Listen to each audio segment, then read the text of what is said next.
That with the offensive coordinator and the head coach, they felt pretty good about their game plan. And nowhere to go here. He lost the football. So it goes as a fumble, but the key thing, not a fumble loss. Yeah, that stat's big, isn't it? I mean, I remember watching teams play. The ball might be on the ground a number of times during the game, but the other team doesn't get it. That's a huge difference in the ball game. And in this case, they were able to retain possession. Goff now looking to throw. He's going to fire one deep, middle of the field. And, oh, not only did he drop it, he dropped it in the end zone. I'm not quite sure how he wasn't able to hold on to that one in the end zone. A great opportunity lost, but a lot of relief for the defensive guys. When they get into film next week, they're going to want to know what happened. Where was the breakdown that almost allowed a touchdown? Looks like the defense in press coverage here. It looks like a nickel set now for the Browns on third down. And Anderson's got it. And he gets this one all the way down inside the 15. A pickup of 24 on the third down conversion. Red zone opportunity. All right, here we go. They go play action here on first down. That's complete right around the 8. And he's able to work it here to the 8-yard line. Give him 6 on the play, and it'll bring up a second down. And there they went crossing route against the zone defense. What do you think of that? It takes real coordination between the passer and the receiver. And he will take it on in for a Bengals touchdown. Odell Beckham, touchdown number 15 on the year. And the Bengals add on to their lead. Well, looking down at my game card here, that's 5 drives now for them and 4 touchdowns. I think anybody would take an 80% ratio. I'm sure that they would, but if you flip it over to the other side of the ball, what are they going to hang their hat on? There was one possession. They held them to no score whatsoever. That's where they're going to try and build on and try and slow this team down. Now it's Novak on. He'll send this one away following the touchdown. This is taken just shy of the 10 here.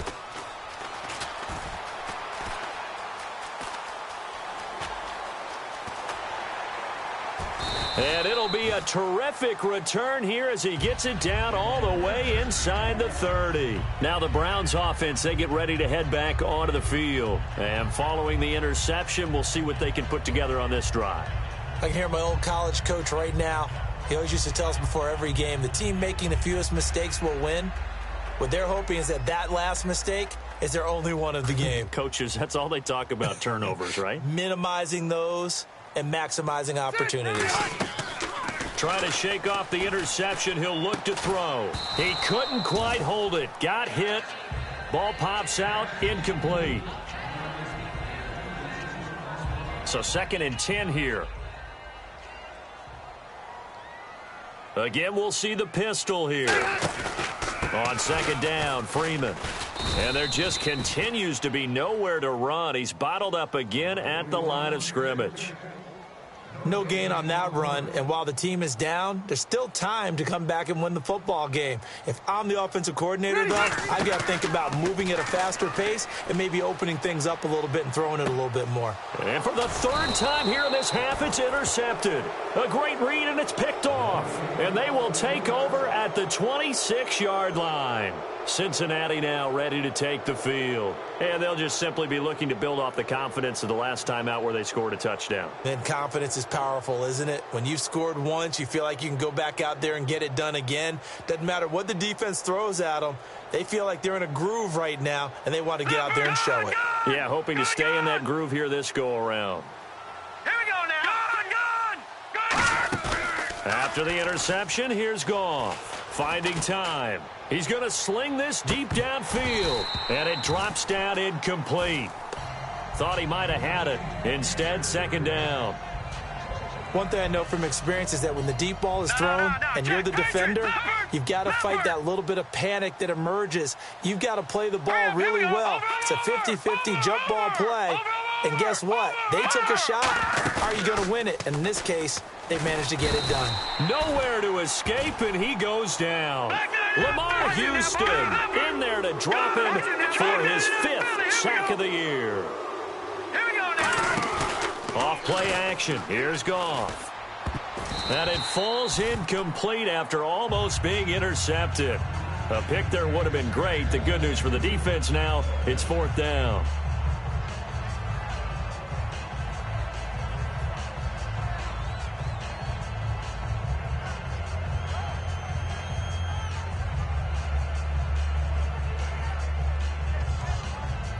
So they're going to come to the line here, and it appears try to go for it on 4th. Here we go now. Detroit! Detroit! Gun, gun! Gun, gun! Watch him now, Barney! Barney! Leopard! Leopard! Back down! They're going to go for it. It's Goff. And he's brought down. Can't do anything with a football. It's a sack and a turnover on downs. And the Browns getting set to go. And with 3 interceptions thrown already, we'll see. Do they rely more on the ground game here? They may have to change things offensively to try and settle things down, not just for the guy throwing the ball, but for the rest of the offensive unit, because his confidence has to be shaken a little bit. And now the pressure gets there, and he goes down just inside the 20 at the 19. Well, that was point counterpoint, wasn't it? They decided to throw for it on 1st and goal. Instead, the defense counters with pressure, and the defense wins, getting a big sack.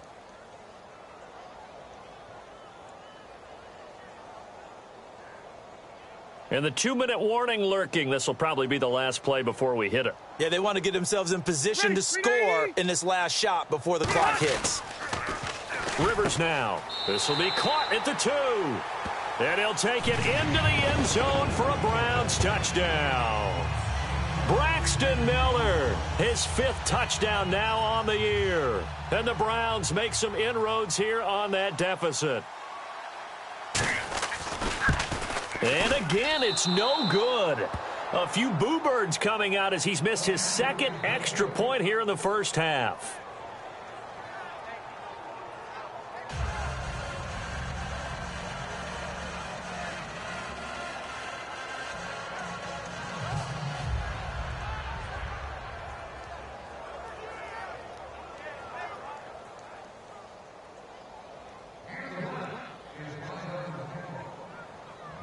The kickoff team on the field now as they will send this one away. Now it's Chris Thompson on the return. 1:58 to go in this first half of play. Back with more AFC playoff action after this timeout. Watch him now, Barney! Barney! All right, now, lucky 56. Lucky 50. Goff on 1st down. That one complete to Anderson. And he's able to get up here to the 26. It's a 9-yard pickup on the play, and that'll make it 2nd and short. 2nd down now after the pass completion. Now let's go. 3, Detroit! Detroit! On 2nd down, here's Goff. Got a man, and he hits him in stride. And he'll be out of bounds up near midfield at the 49. And now with that completion, he's north of 200 yards here in the first half. And he's going to break our statistician, Marvin, isn't he? Because Marvin right now is just tallying it up. Hope his hand doesn't hurt too much doing this or keeps hitting the calculator. But my goodness, what a start he is off to. By the end of this game, he could have monster numbers. He just wants to continue to be accurate.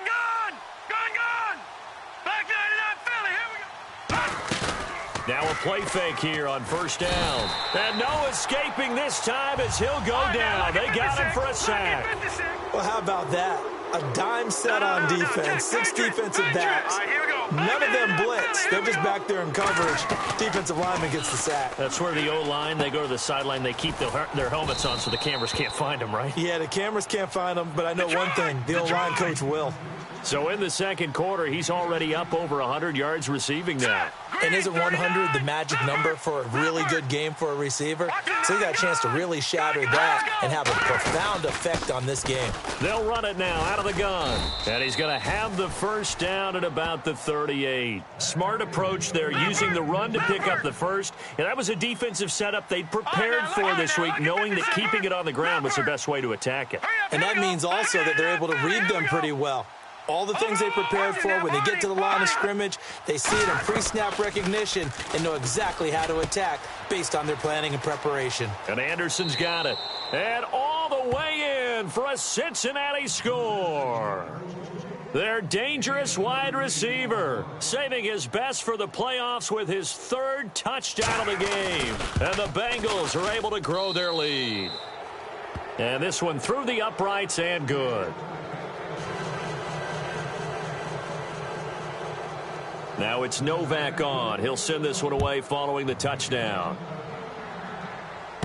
This is fielded at the chalk of the 10. Now a hit and a loose football. And they'll be at the 18-yard line. Great field position here in the red zone. The Bengals getting set to go. And where the ball is now, you got the field goal pretty much in the bag. Now do you try for the end zone a couple of times? I don't think there's any question about it. You might get a gift of 6 points rather than the 3 that you just noted that you feel like you already have. Be aggressive, go after it, and try and get those points. And the tip there altered the ball flight, and it falls incomplete. It'll be second down. How many times when we see an incomplete pass, we just look at the receiver and say, should have caught that one. That was a drop, and we just put it on the offense. How about a little credit for the defense there? They just forced an incompletion. Yeah, especially after starting in a tough spot defensively, but a good start there on first down. That gave them a little extra confidence there, starting, as you said, in a tough spot and being able to make a play on first down. Detroit! Here we go now. 3-19. No. Check. Patriot. All right, now, lucky 56. No. Check. Patriot. Throwing on third. Goff. And that is incomplete. Down to 15 seconds now.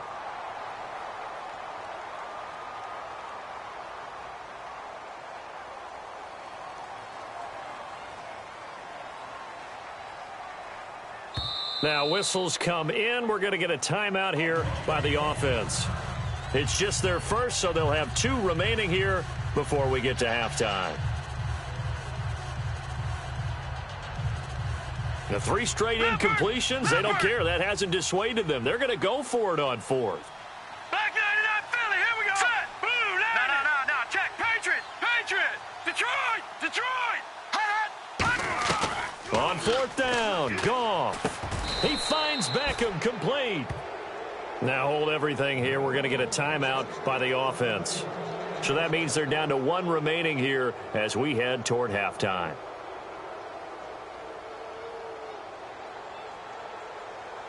Detroit. Over. Watch it now. Over. All right, watch it now, Barney. No. Check. Patriot. To the air again, Goff. And that will be caught, but out of the end zone, says the field judge. It's ruled incomplete. They tried the fade there to the back corner, and Charles, you know very well that can be hard to stay in bounds on that route. So difficult because you have to start the route to give yourself enough space to actually fade away from the defender and stay in bounds, just as you described. If the defender's able to take away that little bit of cushion. Oh, and a bad throw there. It's intercepted. Picked off by Logan Ryan. And his guys have got it back at the closing stages of the first half.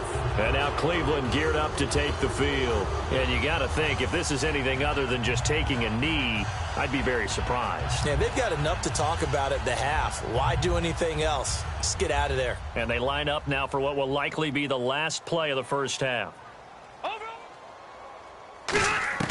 Final play of the half, Rivers. He's going to air one out. It got his man complete. So, and Larry apparently very brief in his report. Thanks anyway, my man, as we're already set for action. And how about this right out of the locker room? An onside kick attempt. Wait.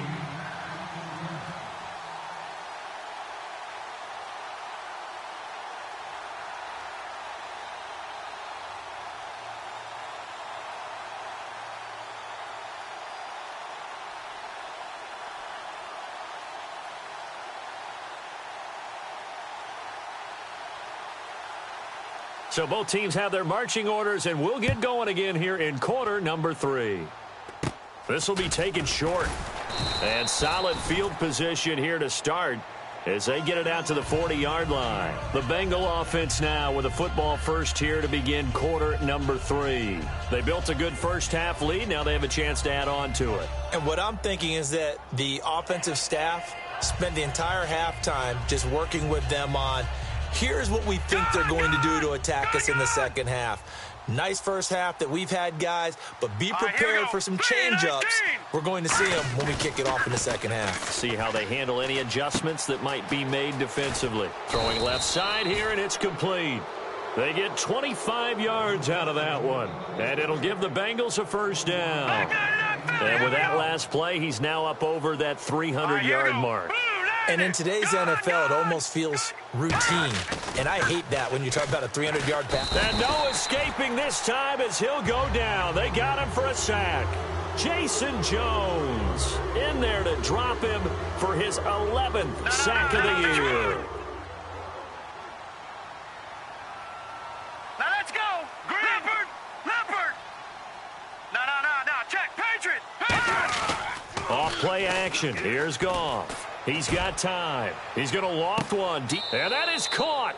He's got it for a Bengal touchdown.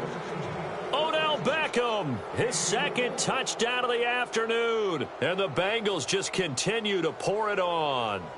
In order to lead in a game, you're going to get plenty of contributors, but that's his second touchdown catch of this game. He's one of the key guys in this one. And you better believe he'll be looking for the hat trick here as this one continues to go. Now it's Novak on. He'll send this one away following the touchdown. And this will be a touchback as that sails over the end line. Here's the Browns now. They get set for their first possession of the third quarter. They're down in this game. A chance for the offense, though, to put something on the board, get some momentum here in half two.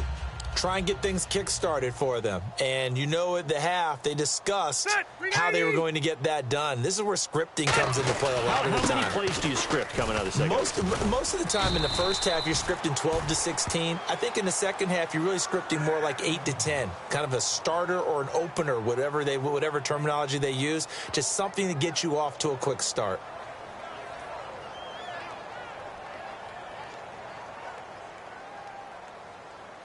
Shift together here from the D-line. Hey, here we go. Hey, Delta. Freeman again, a first down carry. And he went backwards. He'll be down at the 30. That's going to go as a loss of 6, and it'll set him back for second down. Freeman, the lone man in the backfield. Rivers to throw it. And Green with a catch left side. And he'll get it out near the 40 to the 39. He decided to run a hitch route. It really helps to have a guy who can turn it loose. And, boy, he rifled one in there on that one. Not much run after catch, but it worked really well.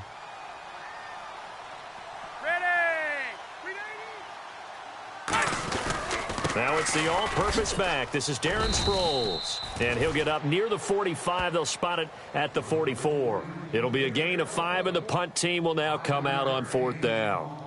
And there's a run to be happy with. Good, solid yardage. You'll take that anytime you hand the ball to a back.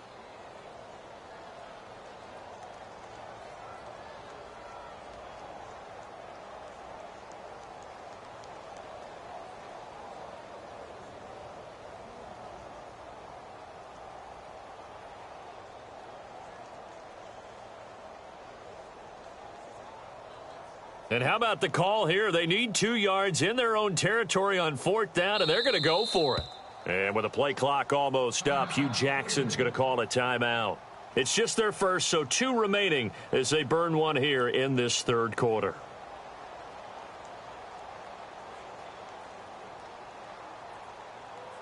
And how about the call here? They need 2 yards in their own territory on fourth down, and they're going to go for it. They'll run for it. It's Freeman.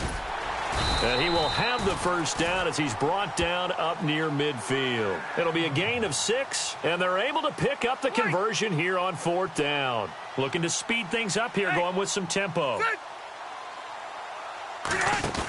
They go play action here on first down.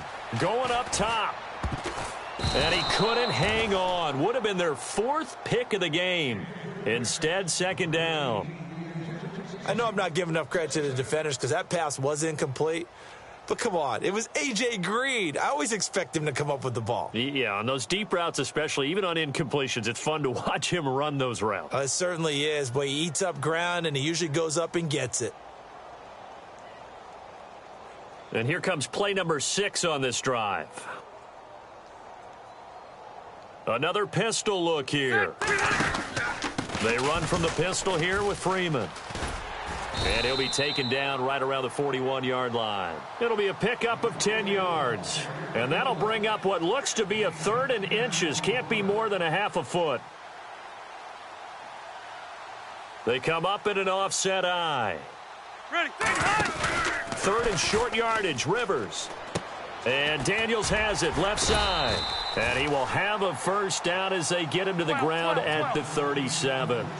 And Brandon, from our time in college football, where receivers weren't running the traditional NFL route tree, one thing they did learn, find open areas, find soft spots, and set up and catch the ball. And I think we just saw that there. Yeah, we saw that indeed, picking up the first. A little bit of ground to make up for the offense as they face a 2nd and 11. Freeman again.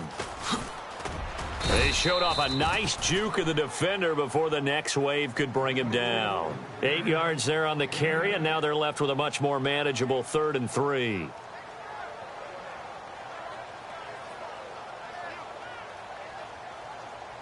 And the seemingly endless drive continues. Throwing, Rivers. Out to the flat. That's complete to his running back. So he fought off the tackle, and that effort gives him the first before he's brought down. Give him 12 yards on that one. It earns him a fresh set of downs. Would it be safe to say that as precise as routes are supposed to be run in the NFL, maybe they're not quite as precise in college ball? That's accurate, yeah. And I think we saw And his pass is intercepted for the 4th time today. Picked off by Thomas Davis. And his guys are going to take over at the 21-yard line. Cincinnati now ready to take the field.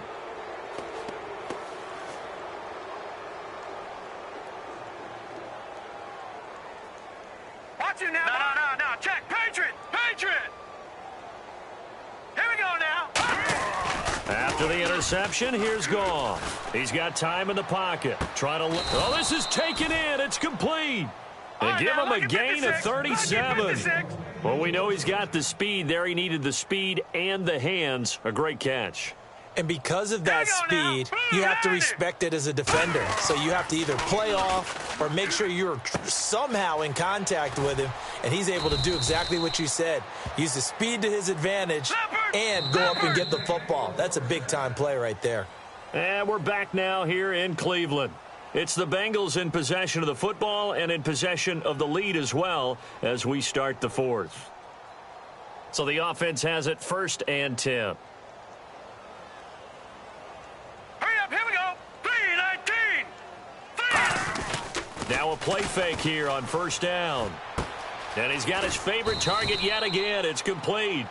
And he'll take this into the end zone for a Bengal TD.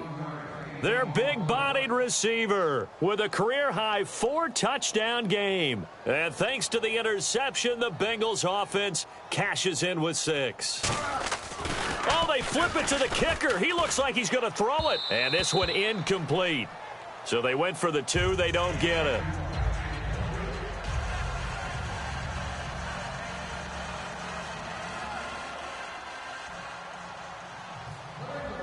Now it's Novak on. He'll send this one away following the touchdown.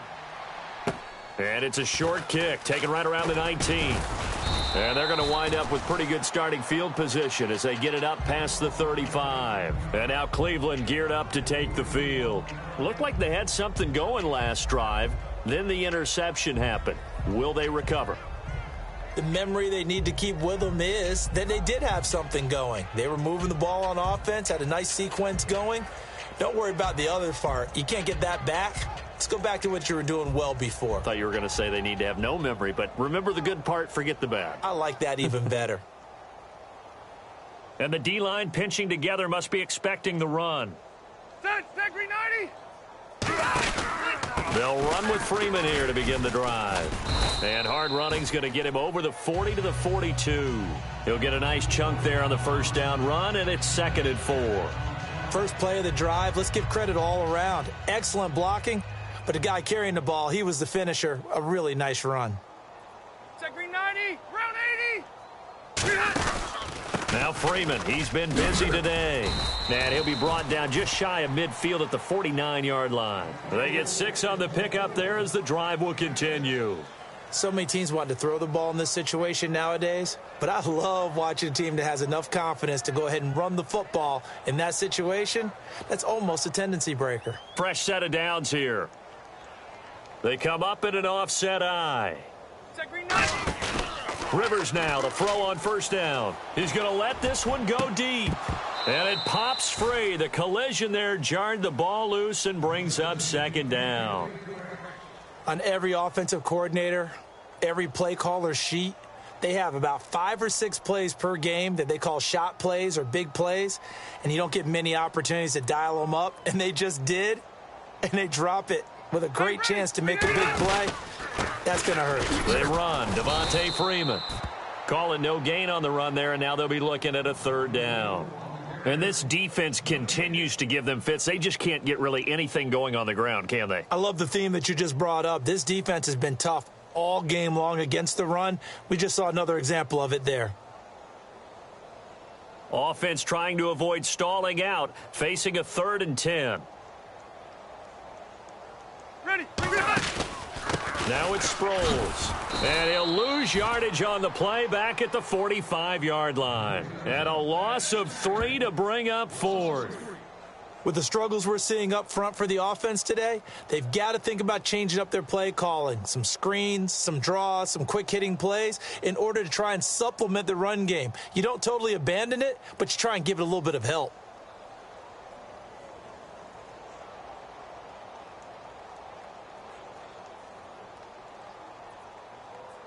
Here's Pat O'Donnell now as he'll punt it away for the 2nd time. Now whistles come in. We're going to get a timeout here by the offense. That's going to leave them with just 1 remaining here in this 4th quarter.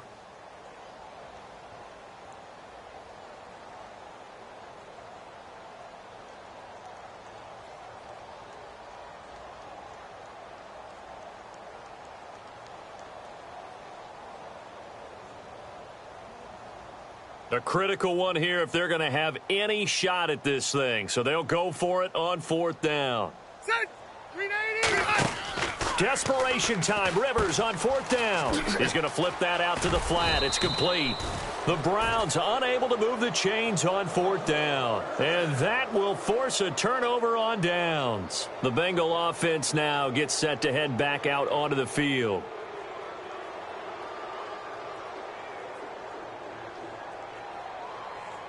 Looking to jam the receivers at the line here. Press coverage look defensively. Back 99 Philly. Here we go. Goff on first down. Surveying the field. And he's going to be grabbed and pulled down. Lamar Houston. He's the one to get him, and that's sack number 7 for him on the year. Hurry up. Here we go. 319. All right, now look at 56. Play action. It's Goff. And he takes a shot on the release as this will be incomplete. When defenses get to the quarterback that quickly, a lot of times it's called a jailbreak. It wasn't quite that fast, but fast enough that he had no time to look downfield and set himself to throw the ball. And as he tried to do that, he was hit, and it forced an incompletion. And on 3rd down, the Browns going to go with a nickel set. 39.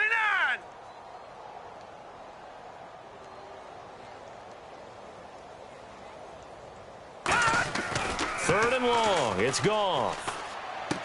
And this time he's got the hook up. It's complete. And he's brought down after a good gain. Well, the advantage has certainly shifted to the defense as we began that 3rd down play, and they found a way to foil it and pick up a first down. 3rd time's a charm, right? 2 incompletions. Had to have it on 3rd, and they got it. Yeah, they stuck with it, weren't daunted at all, and picked it up. Deep drop. He's going to rifle one deep. He's got it. Touchdown, Bengals. Odell Beckham saving his best for the playoffs with his 3rd touchdown of the game. And the Bengals have got it on cruise control. Novak to tack on the extra point.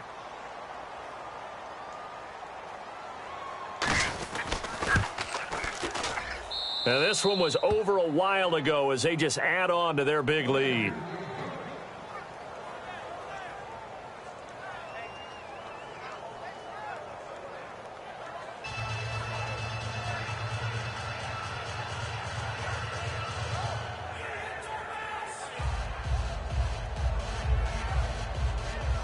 Oh, this is a touch cruel here. They've got the big lead. Now they're going for the jugular with the onside kick.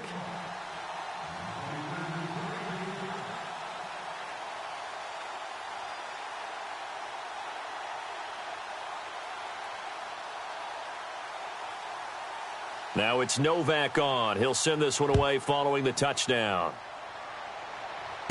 This will be taken about the 12. And not a bad return here. He gets it out to the 25-yard line. And now Cleveland geared up to take the field. And last time this unit was out here, costly turnover, and then that turned into 6 points. They've got to make amends. And how many times have we sat in meetings with coaches and they use the term complementary football? Offense take care of the defense, defense take care of the offense. That didn't happen on the last possession. This is a chance for them to pick themselves back up and help their team. Yeah, we'll see if they can recoup and recover. And Green with a catch left side. It's a gain of 5 on the play, and it'll be 2nd down.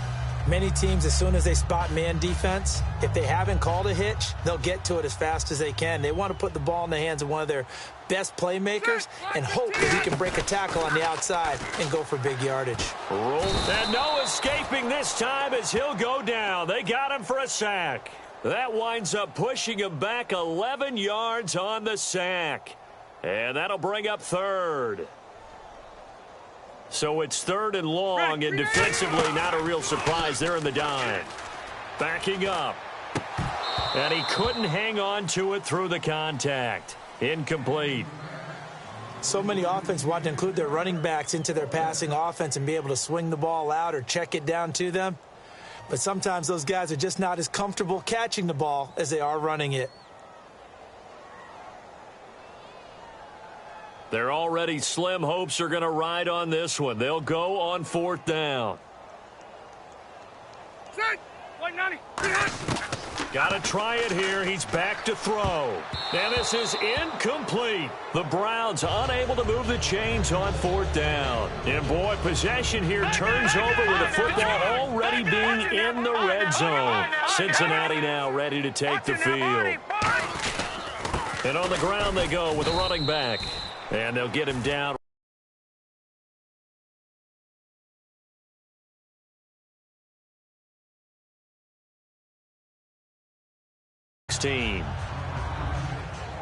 Time for a break. Back to finish it off on EA Sports after this. 7 yards to go on 2nd down. Gone! Over! Here we go now. Green, 39. They'll give it to him right up the gut. And they're going to lose some on this play. Being knocked back to the 18. He lost 2 there, and it's 3rd down. So, Brandon, when this offense gathers together to watch tape for this game, they're going to be feeling pretty good about themselves until the coaches get upset about the play we just saw. But you know their defense is going to be. But we put up big points all game long. The defense is going to win one every now and then. And that was a nice play. He knocked it away, but obviously you want the interception in this situation. You want to take away any chance that they have any decision to make on 4th down. But things happen so quickly in the end zone in this compressed area of the field that you're just happy to knock it away and not allow a touchdown. They go ahead and snap it. Gone. And he's going to go down. He's sacked back at the 24. Jason Jones in there to get him. And that's sack number 12 for him on the year.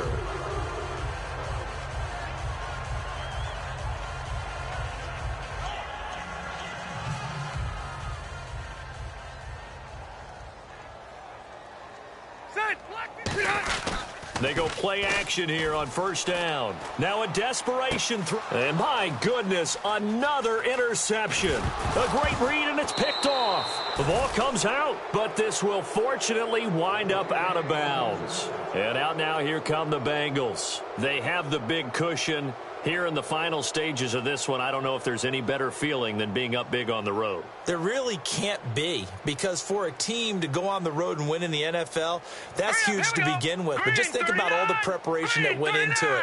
When they first started talking about this game, leading up to it during the week, going on the road. Anderson loses the football, and this is picked up by the Browns. We have seen this before, and we know coaches preach about this and work on it all the time. Catch the ball. You know there's going to be some traffic somewhere. They've got to put it away and secure it as they try and get downfield.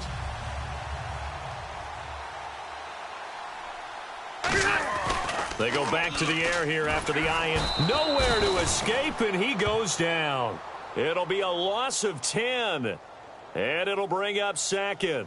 Now, we talk about players blitzing all the time. I often laugh and sometimes call it just straight-ahead pursuit. What a running start right back to the backfield for him. Yeah, it really didn't give anybody a chance to get up there and stop him. No, I mean, that's really, really difficult. You're asking a whole lot anyway, but when he gets that kind of a start and comes through clean, oftentimes the advantage definitely goes to the defensive player. And it looks like we've got a dime set here defensively. 6 DBs in the game. Here's Sproles. No gain on the play there, and it'll bring up fourth down. Now hold everything here. We're going to get a timeout by the offense. That'll be their third and final stoppage here as we step aside.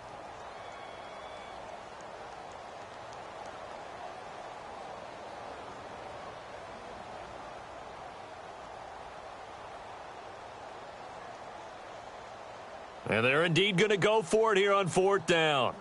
So trailing here in the last quarter, let's see how this plays out. One last shot now for Rivers. And that will be incomplete as time has run out.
Hello, everyone. I'm Larry Ridley, and this is the NFL on EA Sports. It's a fresh start throughout the league here in Week 1 as these two teams have high hopes for the season ahead. It's the Buccaneers going up against the Falcons. With that, let's get over to Atlanta as we welcome in our brand new broadcast pairing for 2016.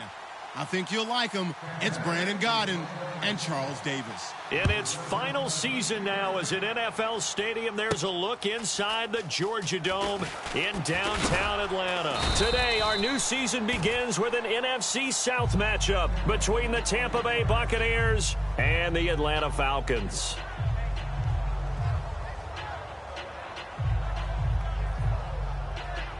Possible run anticipation here as the D-line sandwiches together. 3 receivers to the left, 1 to the right. Now a play fake here on first down. Catch made right side by Wilson. It's a pickup of 16 there, and it'll lead to a new set of downs. I think that's a big pickup for a first down because when you run a drag route against zone, you're sometimes asking for trouble because you might run into a defender. Yeah, well, there they ran into a first down, executed it to perfection.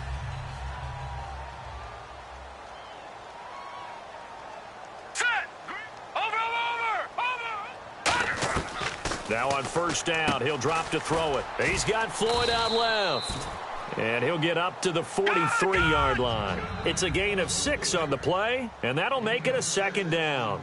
There's a completion to the tight end, and I think that we're looking at something out of central casting, frankly. Absolutely. He's got the size, the hands. The speed. I mean, can flat out run. You put that whole package together, you light up the eyes of an offensive coordinator, don't you? They'll run it now out of the gun. And he'll get it out a couple yards shy of midfield at the 48. 5 yards is the pickup there as that extends this drive. That's a good, nice, crisp run for a first down. I wonder if the defense might have been loosened up a little bit, maybe anticipating a pass instead of the run that they got. So it'll be first down here after the run.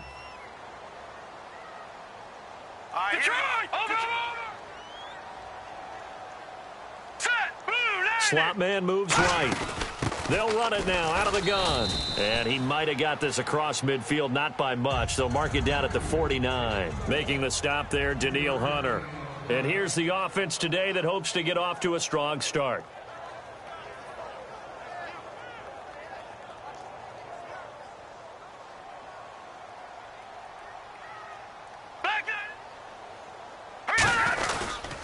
Now a handoff here to his running back.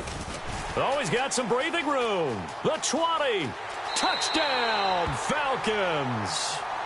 A great effort there with his first career touchdown in his first career game. And the Falcons have taken the early lead. It's good, and that gives the Falcons a 7-0 lead.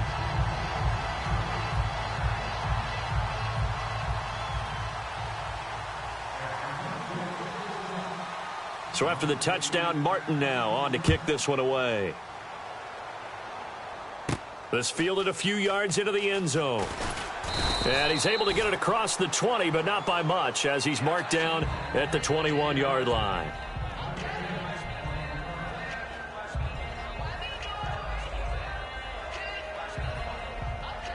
Back 99 Philly, here we go. All right, now, lucky 56. Lucky 56. Hurry up, hurry now, lucky 56. Now, gun. One receiver left, 2 to the right. They'll come out throwing here on first down. They were trying to get it there to Chris Johnson, the running back. And now it's second down. And a look at the offense that is hoping to put some points up in bunches here in this one.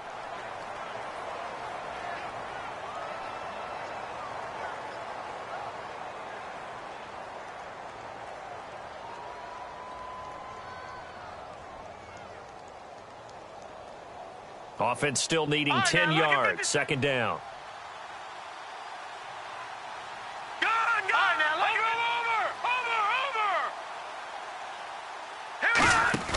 Here's a play fake as they set up to throw. Nowhere to go here. He lost the football. I'll call it luck or skill, whatever the case is. They're feeling good about just keeping the football there. Yeah, the biggest thing that they're calling it now, our ball. They don't care if it was luck or skill. Boy, the panic that jumps up in your chest when that ball's on the ground, Whether you get it or your teammate gets it, just as long as you maintain possession, that's all you're looking for. Now on 3rd and long, they'll look to throw. And it's knocked away and incomplete. Well, he bounced up after taking a sack and took a shot downfield. I think a lot of us thought maybe he'd run draw in that situation instead.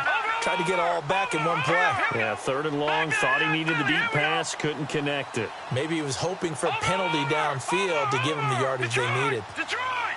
Detroit! Detroit! They're going to try and throw. He's going to take another shot here. Into a double team, and it's intercepted. Picked off by Bryce Callahan. It's his first career game, and now he has thrown his first career interception. So let's face it, that's very simply his welcome to the NFL moment, isn't it? Get it out of the way, right? Get it out of the way, and he hopes it'll be the last for this game and not too many in his career. And he gets halfway there, down to the 1-yard line.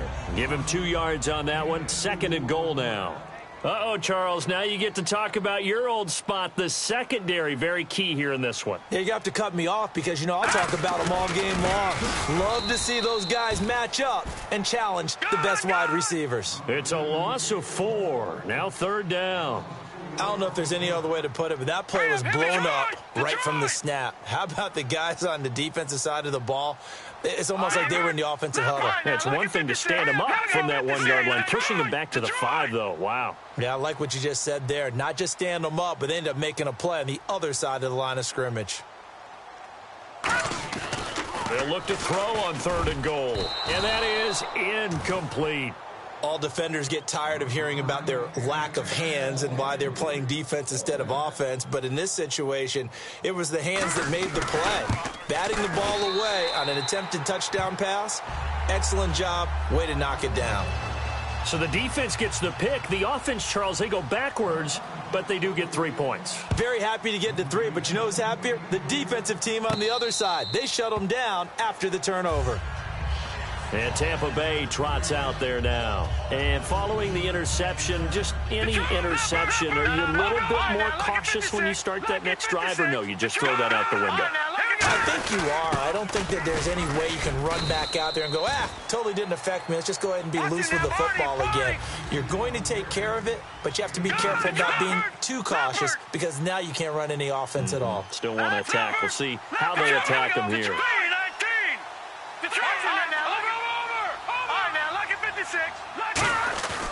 They'll look nowhere to escape, and he goes down. Frank Clark in there to drop him with his first sack, up 2016. 3rd and 11, and some extra depth to the secondary here. They're in the dime. All right, now, lucky 56. Lucky 56. Now a shotgun snap as they'll look to throw. Throwing left side, it's complete. They were ready for what the defense was showing. They had prepared for that look, recognized it, went straight to the air, got the first. Well done. Love the recognition because you can prepare for everything. You can watch the tape and put together your game plan, but you still have to understand what they're doing. The ball popped in the air and intercepted. A great read, and it's picked off. And a big turnover there as his guys will get the football back. Atlanta now coming out on the field. And they had 3 points last time, but they didn't want 3 points because they were well within range of scoring a touchdown. We'll see if they can do better now. I'm with you on that one. Let's just go ahead and be frank about the whole thing. The only one happy about the 3 point. The kicker. Exactly. He put it through the post. That's going to help him at contract time. But that offense, they're thinking, let's get in the end zone this time. I don't know if that helped him at contract time. You could have kicked that one through. I don't know about that. Toe bash. I don't know about that. Toe bashed it. Super toe. Hurry up, here we go. Black 99 Philly, here we go. Black 99 Philly, here we go. Now they'll throw here out of the gun. Able to find Floyd. And able to get it here to about the 16-yard line. It's a 7-yard gain there, and it's good enough to move the chains.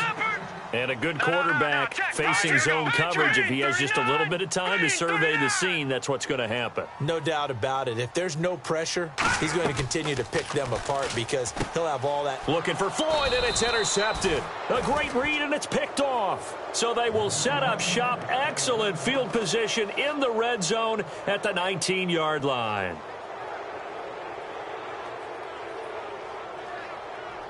And a great spot to start this drive from here. Set. Green 30. Watching now, Barney. Barney. All right, now, Lucky 56. Lucky 56. Detroit. Trying to shake off the interception. He'll look to throw. Quick hitter here. It's complete. And able to break one tackle, but then quickly brought down. But a nice little gain. Obviously, this has not been a banner game throwing the football. So what you got to do, you got to kind of down focus, don't you think? Find the tight end, take some easier completions. Yeah, interception last drive. There he hits the reliable target. They're going to look to throw. And he takes this down to about the 2 before going out of bounds. It's a 10-yard gain there, and it sets him up now 1st and goal. Great footwork there, Charles, to dot the I, stay in bounds, get both feet in. He's probably thinking, though, man, I made a catch like that close to the end zone. I should have scored. Yeah, there's always a regret when you're that close to the goal line. But let's go back to what you talked about before, getting his feet down. Would you say dotting the I? I can cross the T as well. That was excellent footwork to get in bounds and make a great catch. Nothing on that one. It'll be 2nd down.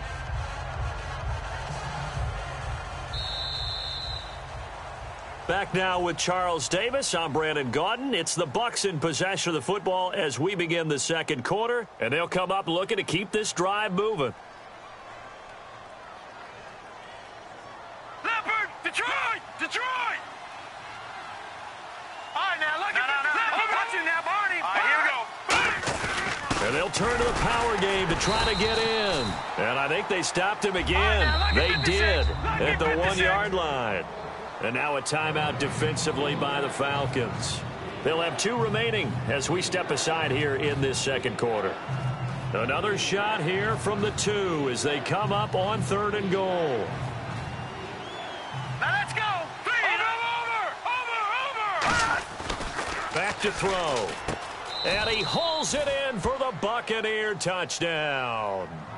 Their big tight end with his first career touchdown in his first career game. And the Bucs are able to make this a close game again. And he knocks it through. Uh-oh, flag comes out here. This is going to be roughing the kicker. When you're going back there on the kick block, you've got to go to the right point. That didn't happen. Ran into the kicker. The penalty flag had to come out. And a good job here by the Falcons, their hands team, able to recover it. And that's why you have your hands team out there on the field. Those are the best guys ready to make that play. And let's face it, it was executed well. It wasn't a bad kick. It wasn't anything like that, just that the normal outcome actually came to play. Analytics will tell you it's a very low possibility of getting the ball for the team kicking it in an onside kick situation. You're all about the numbers, aren't you? All about the numbers, baby. It's a new game now. They don't lie. Halfback sent in motion. Trying to shake off the... And he fires one that's intercepted. A great read, and it's picked off. And he'll get this back to the 32-yard line. And Tampa Bay trots out there now. And they're going to need another score. Got one last time, but still down here. When you're playing catch-up, every possession becomes crucial, doesn't it? It's vital. Get back out on the field, punch it in the end zone again. They know it's not easy, but what they do have going for them, they did score the last time. They think they've got a good formula working. And what about the defense? Well, now you're just saying to yourself, okay, gave up the score last time. What adjustments do we need to make to slow them down now and get the ball back for our own offense? Is it more pressure? Is it more zone? What do they have to do? They're trying to figure that out themselves. We'll see if they can figure that out right here. Frustrating for a defense, energizing for an offense. Finding a way to create that type of yardage in your running game, that'll make the guys carrying the ball very, very happy. And he motions the wide receiver. Looking to throw. The left side, it's Dorsett. And he's brought down. 12 yards there as they move the chains. Now let's go.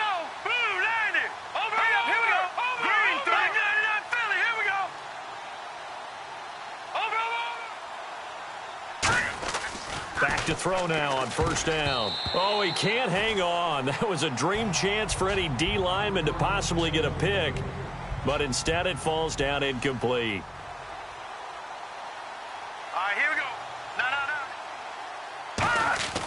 He'll try again with the arm here on 2nd down. And he's into the end zone. Touchdown, Buccaneers. Their dangerous wide receiver with his first career touchdown in his first career game. It's up and good, and the lead moves to 15-10. And the Bucs are going to retake the lead.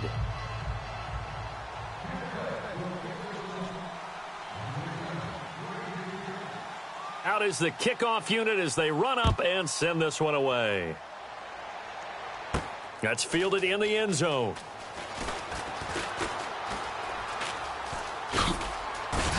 And in hindsight, probably should have stayed where he was, as he'll only get back to the 16-yard line. Atlanta now coming out on the field. And last time, one-play interceptions, so this offense, they should be fresh.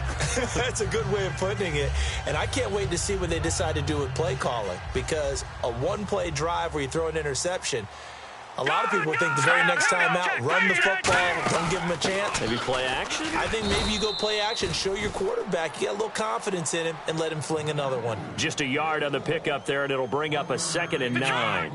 That was a really nice play, able to stack that one up. When they get back in the huddle, he's got to tell his guys up front, great job. They kept people off of him, allowed him to run free and make the hit on the runner. Filled the gap nicely, kept him to just a 1-yard gain. The completion was given up, but that's why you play zone defense, so that you can have people around the ball when it's caught, and you don't give up much run after the catch. They'll give him 8 on the play, and it'll make it 2nd down. I think the best offenses love to get the ball to their running backs in open space because they have the ability to make people miss, and they also have the ability to run over people. And if you do that throughout the game, after a while, they might just run through some of those tackles and go a long way. Well, we saw him shed a nice tackle on that play. They were trying to get it there to Michael Floyd, and it's 3rd and short. So much of this game is about leverage. We always talk about low man wins in the trenches. Well, it's like that in just about every position. And sometimes, if you lose that leverage and you're losing the battle, just jump up at the line of scrimmage and try and bat the ball away. And that's exactly what happened there. I don't want to downplay the run, but that's exactly what I expected out of him coming out of college. When I look back at my draft analysis, one of the highest-rated players on my board, a 3-down back who can do everything. And one of the best parts of his game is what he does when he doesn't have the football, because he carries it really well, but he blocks equally as well as pass protects for his quarterback. I think he's going to be special. Now, nowhere to go here. He lost the football, and they are going to set up shop at the 40-yard line. And Tampa Bay trots out there now. With no running backs in the backfield to help pass protect, all the receivers in their patterns, these are going to be hot routes if they sense a blitz or pressure on the quarterback. They've got to be prepared to break routes off early and get the football. In this case, never even had a chance. They popped the ball free in the backfield. That's going to be knocked away and incomplete. I like the boldness, and I like that they took a shot downfield, but it was well covered. He was able to get a hand in and knock it away. Shift together here from the D-line. Now let's go. Back into that Philly. Here we go. Gun. And 2nd and 10, he'll look to throw again. He's going to let it go again. And he can't hang on. That's definitely going to be one he wishes he had back. Incomplete in the end zone.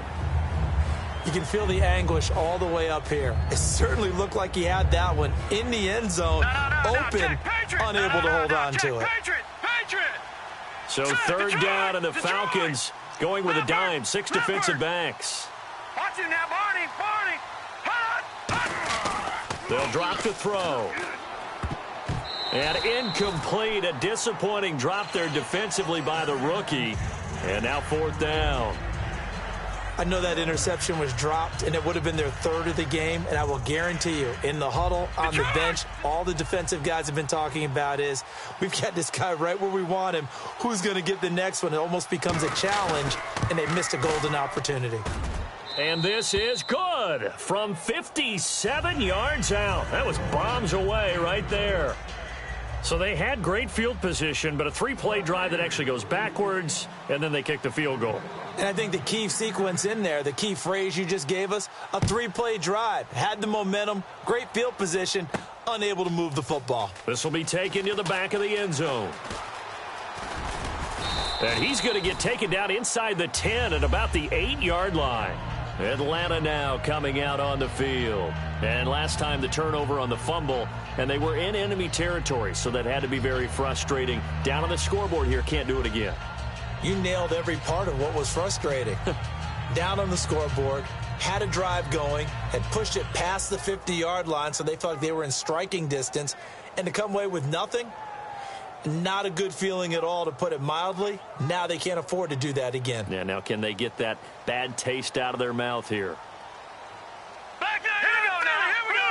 Detroit! Detroit! Now let's go. Detroit! Detroit!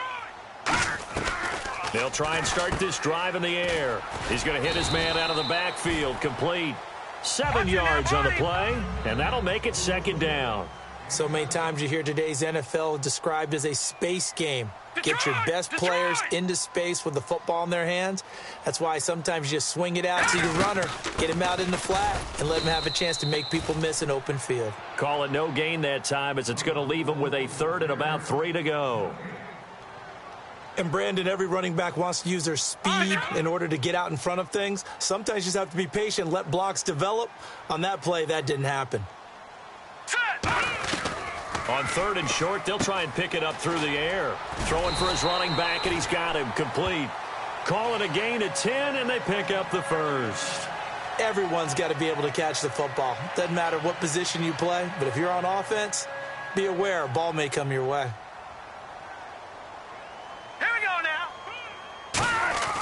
Now on 1st down, he'll drop to throw it. He hits Floyd on the right. It'll be a 3-yard gain, and it'll be a 2nd down.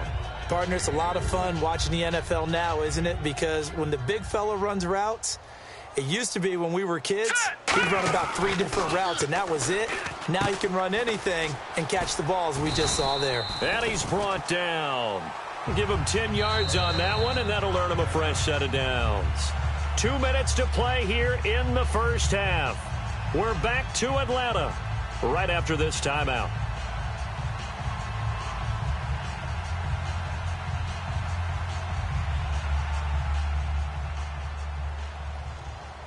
And the D-line pinching together, must be expecting the run. He'll look to throw. He's going to leave this for his running back. It's complete. And he'll get up near the 45. They'll spot it at the 44. I know most of the time when the ball's in the air, you're thinking wide receiver, tight end, but running backs, they can be a big part of any passing offense nowadays. All right, now, here we go. They'll stick with the passing game as he looks to throw. Throwing over the middle, and it's incomplete. Will Fuller was the intended target, and it'll bring up 3rd down. He's got to be kicking himself right there. His team's already picked off 2 passes.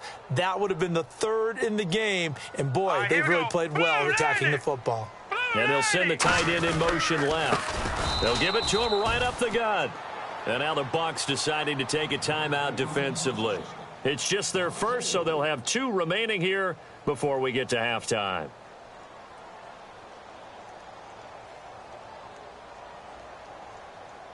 So it looks like the offense isn't going anywhere. They're going to go for it on 4th and 7. Detroit! Set! Green, 39! Leopard! No, check! They're going to try and throw. And for the 3rd time here in this half, it's intercepted. A great read, and it's picked off. And his crew will take over at their own 45-yard line. And now the Buccaneers offense gets set to head back onto the field. And fortunate to get points on the board last time. They had to hit a really long field goal to do so. The kickers in today's game are so good and so skilled and hit from distances that we almost start to take them for granted, and we can't do that. That's a long field goal that they got 3 points out of. They've got to feel good about that, and they better make sure they love him up because he's helped them out. Yeah, now we'll see if that offense can put 6 on the board here. We'll see. Finding time. He sets to fire deep. Oh, incomplete. The rookie had it and lost it there. And it'll be 2nd down. Fans do love the long ball, don't they? And he already found his guy once. Tried to give him another chance there, didn't he? Yeah, he did. Couldn't connect, but as you alluded to, he does have that touchdown from earlier, trying to keep him in the rhythm. 10 yards still left on 2nd down. Back 99 Philly, here we go. All right, here we go. Here's a play fake as they set up to throw. It's a short one here, complete to the tight end. 5 yards on the pickup, and all of a sudden here it's third down. So much goes into a successful play, doesn't it? How about that play action there, freezing the defense just enough to bring the tight end free downfield for the completion. 3rd and 5, so they bring in an extra defensive back. Expecting pass. And no escaping this time as he'll go down. They got him for a sack. The game plan for any defense. Now whistles come in. We're going to get a timeout here by the offense. So that means they're down to 1 remaining here as we head toward halftime. And a tough ask here. They're going to go for it on 4th down and 9. Hurry up, here we go. Gun, gun, gun, gun. Gun, gun, gun, gun. Detroit, Detroit. They'll try and throw for it here. Looking left sideline, it's complete. And he's going to get this all the way down inside the 35. And that's a big pickup of a first down. And you know that all week, both sides of the ball, offense and defense, are going through every situation. And in this case, the offensive guys had the right play dialed up because defensively, you work on 4th down situations as well. And deflating for the defense. They can't get the stop here. And no escaping this time as he'll go down. They got him for a sack. Frank Clark in there to pick up his 2nd sack now of the afternoon. Now let's go. Blue, landing. Gun, gun, gun, gun. Detroit. Now they'll throw here out of the gun. And oh, look at that, a diving catch. A very solid gain of 27. And now inside the red zone, the offense will operate. Well, partner, when you ask anyone other than your QB to throw the ball, you must have a lot of confidence or you think you're really going to fake them out. And it looks like they did exactly that. Yeah, go. Now hold everything here. We're going to get a timeout by the offense. And with halftime on the horizon, they'll be out of timeouts from here forward.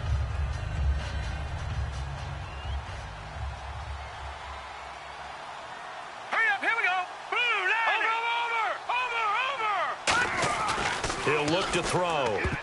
And that's going to be incomplete. 12 seconds left.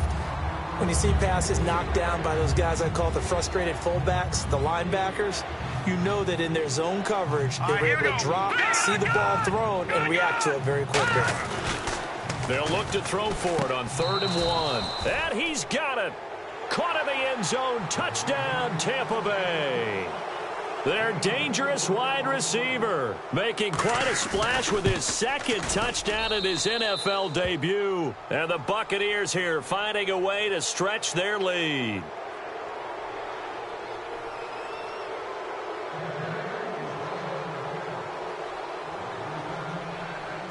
The Bucs ready for the kickoff. And here we go. It's in the air. And this will be a touchback, so a first chance here in week 1 to see the ball be brought out with the new rule to the 25-yard line. So out come the Falcons now. And from this spot in the field with the clock where it's at, you think we're just going to see a knee and that's it? And I think in this situation, that's the proper play. But we do know there's some risk takers out there that may want to take one more shot before the clock runs out. No, check. Trying to shake off the interception from the last drive. He'll look to throw. Looking, and his pass is intercepted for the 4th time today. A great read, and it's picked off. And his guys have got it back at the closing stages of the first half. Here comes the Tampa Bay offense now heading back out onto the field. And from this spot in the field with the clock where it's at, you think we're just going to see a knee and that's it? And I think in this situation, that's the proper play. But we do know there's some risk takers out there that may want to take one more shot before the clock runs out. And his throw's going to be incomplete. So we've reached halftime here on opening weekend as we send you down to our EA Sports Studios in Orlando where we find our man Larry Ridley with our halftime report. Both teams appear ready for the fight ahead, and we resume action here in quarter number 3. That's fielded in the end zone. And no run back here. This will be a touchback, and it comes out to the 25-yard line. Out come the Buccaneers. They'll have it first to start in the 3rd quarter. All right, now, look at 56. No. They come out here in the eye. Green. And he'll give it here to his running back. And he'll fight forward to about the 27-yard line. Give him a couple on the carry there, 2nd and 8. And they're going to speed things up here. Yeah, that wasn't a big run, just a short one there. But guess what? Sometimes you treat it like boxing. You throw that jab out there, and you throw it again, then you come with a big... And that's caught inside the 30. A big play that time for Tampa Bay. 46 yards. A great job pulling that one in from a guy, as we know, who can really blaze. He's got a lot of speed. And that speed can work for him so many different ways. Sometimes he just takes off and goes and just runs past people. Sometimes you get people to back off so far that you can catch everything underneath. But still, at some point in the game, you probably have to make some contested catches, right? Sometimes you have to go up and beat a defender for the football. He has that in his arsenal as well. Showed it right there. After all the preparation, all the practice, a play like that will absolutely break your heart. They had everything they wanted, just unable to complete it. In the end zone, a big-time drop. So 3rd and 7 and an extra defensive back on the field here. Definitely want to play coverage here. They'll drop to throw. And he's into the end zone for a Tampa Bay touchdown. Their dangerous wide receiver, now with his 3rd touchdown in his first ever NFL game. And the lead now to 3 touchdowns at 21 points. And the Bucs are going to add on to their lead. The kickoff unit is out on the field, and they will send this one away. This will be taken to the back of the end zone. And nothing but green grass here, middle of the field. Past the 20. Touchdown, Falcons. Their dangerous wide receiver with his first career touchdown in his first career game. And the Falcons get a bit closer. Last year in the regular season, only 7 kick return TDs. We get a taste of it here in Week 1 in 2016. And don't be surprised if that number of 7 falls this year, because every special teams coach that I talked with in the offseason all vowed to be more aggressive in their kick return game. And he'll take it back to about the 19-yard line. And the Buccaneers getting ready to go as they take the field.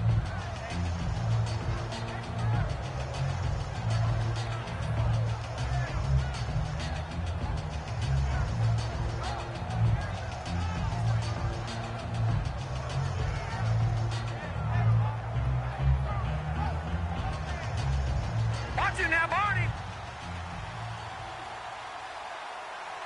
All right, here we go. Now a play fake here on 1st down. He's got time. He's going to wind up and air it out. And that's caught at the 25. A big play that time for Tampa Bay. 65 yards. There will always be a place for methodically marching the ball downfield. But when you can pick it up in big chunks and strike like that and have explosive plays, that's often the difference in winning and losing. Those types of plays that can knock a defense off balance, that'll drive a team towards a victory. 5 yards on the carry. Good pickup on 1st down. Now, that was kind of interesting. It appears this coaching staff really trusts this rookie early in his career. They want to get him a touchdown here in his NFL debut. 2nd down to the offense, needing 5 yards. They come out here in the eye. And they give this time to the tailback. And this time he's not going anywhere. They'll get him down right at the line of scrimmage. The linebacker Ryan Shazier there to make the tackle. And now they're in the hurry-up. They'll look to throw. And this is going to be incomplete. Now, they've got to be a little frustrated here to not complete that on 3rd down after having such a long drive going. Hey, you're talking about going over 70 yards on the drive. Yeah, did you say a little frustrated? Very frustrated. Yeah, I'm with you on that. I'm very frustrated. There's no doubt about it. They thought they were going to have a chance to cash in the end zone. Now it looks like it's likely a field goal attempt. So a good snap, good hold, and that one's right down the middle. Never in doubt. Just the way you used to hit them, Brandon.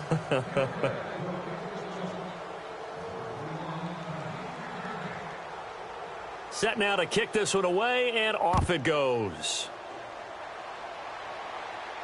This one taken just inside the 10.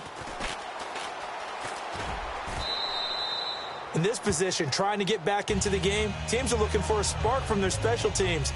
That's not what they got, though. They got a setback, and they have a long field to cover if they want to try and put points on the board. Very tough spot here for the offense to start. All right, here we go. Over. Let's go. Watch it now, Barney. No. Check. Patriot. They'll bring a receiver in motion left. They go back to the air here after the INT. Completes it over the middle to Floyd. And they're going to get this one up past the 25. Possible run anticipation here as the D-line sandwiches together. And they're going to hurry back to the line now. They go play action here on first down. And that's caught at the 25. It's a big play there for Atlanta. 49 yards. The last drive he threw the pick, but he's not shy. He's going downfield again there. And you can't be, because if you back off after throwing an interception, your whole game plan just goes right out the window, and it makes things easier for a defense. And you and I both know there's a quarterback in this league that's any good that doesn't throw an interception occasionally, and they usually bounce back in a big way. I've seen guys throw 5 and still find a way to win the game in the end. Now let's go. 3, 9. From the red zone now, they'll look to throw. And no escaping this time as he'll go down. They got him for a sack. Detroit. It's interesting, partner, that most defenses try and guard the 35-yard line actively because they think the way kickers are nowadays, about a 52-yard field goal, they're kind of giving up points. But you get even deeper into territory, you get into the red zone, they're going to guard it even more, which means more pressure, more blitzing. The defensive line disperses a little bit here, maybe expecting a pass. And they'll bring the big tight end across the formation left. He's got time in the pocket. His throw caught right around the 6.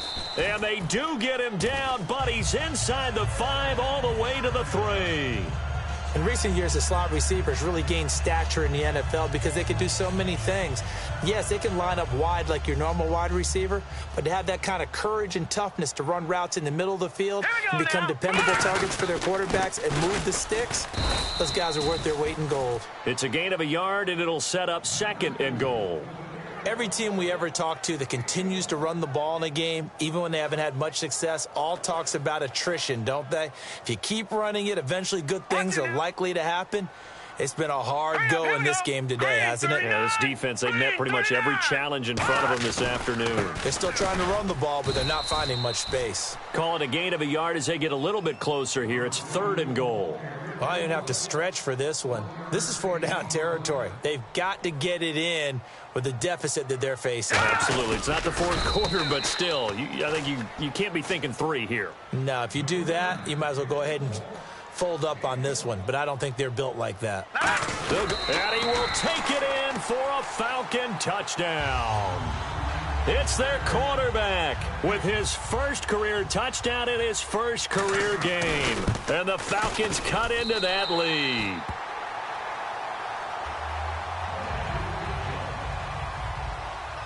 Here's Martin now following the score as he'll send this one away.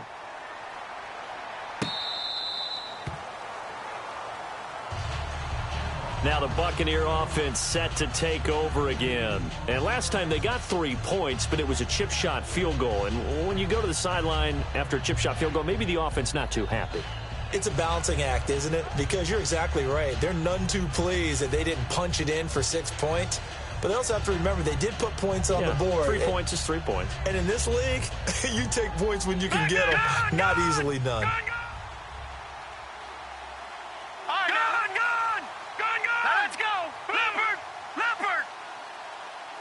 Play clock winding down. Lucky 56. Here's a play fake as they set up to throw. Surveying the field. Oh, hit as he throws there, incomplete. Johnson was the intended receiver. That'll bring up 2nd down. Tremendous coverage there. Just did not catch the football and complete the interception. But what do they say all the time? If he had really good hands, he'd be playing offense. Now he'll look to throw here on 2nd and 10. And both guys were there, but it falls incomplete. I guess they figure with a guy who is that hot downfield, who knows how to get the ball into the end zone, you throw it up and give him every opportunity, even though that one fell incomplete. Yeah, he's already been in the end zone multiple times. Tried to target him again deep there, but unsuccessful. And he comes back with one complete. And his guys are going to take over at the 39-yard line. Atlanta now coming out on the field. And that last drive, a long drive, but not just that. They had a great air attack going. Do they stick with that? I would think that they would, because if they were confident enough to do it on the last drive, starting backed up in their own territory, why would you change anything? They've got to be confident about what they're presenting and continue to do so. Yeah, because the secondary, they really look clueless. And that was amazing because that drive went and went, no adjustments, and no big plays by the defense to knock the ball away. Only a yard on the pickup, so a good situation on 2nd and 2. It's now 3rd and 1. Partner, we know today's NFL is really built around the guy throwing the football. But these short runs, they still pay dividends because they can take their toll on a defense, and they can add up as the game goes along. You control the clock, you control the ball, and that way you often control the game. And he's able to get the first here as he's taken down at the 25. A gain of 4 that time as the drive continues. And now it looks like they're going to be in the hurry-up. Now a handoff here to his running back. And a short gain here down to the 22. Call it a gain of 4 on first, and that'll make it 2nd down. Back now in Atlanta.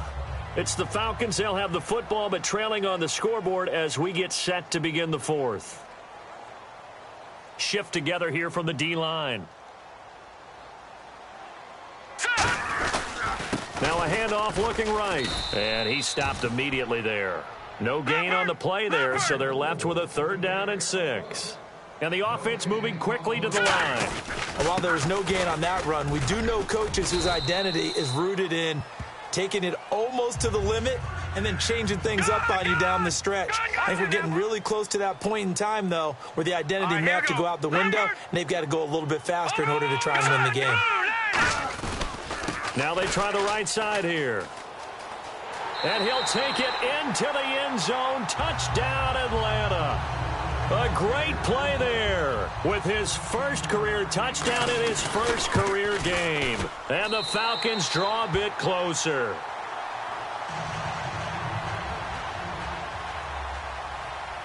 So after the touchdown, Martin now on to kick this one away.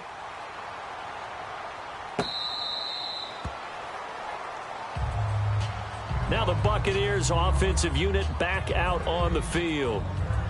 And last time, not only the turnover, but that turned into 6 points. They got to make up for that here. We always hear about empty possessions, but some are worse than others. So you can have an empty possession, punt the ball away, get yourself set to play defense. But when you turn it over, it changes momentum. And when they take it downfield and punch it in on you, that's a bad possession all the way around. Yeah, but you're hungry to get back out there, aren't you? You better be, because otherwise it's going to be a long day for you. 2nd down following the run. No, check. No, check. Patriot. They go to Johnson again. Well, that was a unit that understood exactly where the first down marker was, handed it to their guy who could run it, created some space, and he got there. Hurry up, here we go. Gun. Over. Watch it now, Barney. They'll look to throw now on 1st down. And he's going to be wrapped up and driven down. It'll be a loss of 7 on the sack, and it brings up 2nd. And quickly, they get to the line. Here we go. Watch it now, Barney. Detroit. No. Check. Over. Hurry up, here we go. Over. Out of the gun, they'll look to throw. Firing quickly here, and that's complete. And to the 42-yard line here and brought down there. And you as a former defender should know that the referees are watching this closely, defensive holding. They watch it awfully closely. I sure wish they'd let it be 5.5 yards like they do for the offensive guys. But in this case, they were strict with the rule. Over. Now let's go. Leopard. Gun. Back to throw now on 1st down. Looking left side, and it's complete. And he's brought down after a good game. They get 25 yards out of that one. And it'll give the Bucs a 1st down. We're going to hurry back to the line now. He'll look to throw. Out to the flat. That's complete to his running back. Give him 11 yards that time and a new set of downs. We always talk about having to read defenses and how complicated that is. Well, this was an excellent read. Read the pressure and got rid of the football before it even got to him for a nice game. And when they're blitzing like that, running back usually a good spot to go with the football? Without a doubt, because he's right in your sight line or he's near you. So you're able to just get it to him easily. And once he gets in space, that's usually a good matchup for him. All right, here we go. Detroit! Detroit! No. Check. Patriot! From the red zone now, they'll look to throw. This will be caught at the 2. And he's into the end zone. Touchdown, Buccaneers. Their dangerous wide receiver with his first career touchdown in his first career game. And the Buccaneers here finding a way to stretch their lead. And up 2 scores late. No clue why you do this here, but they're going to go for the onside kick.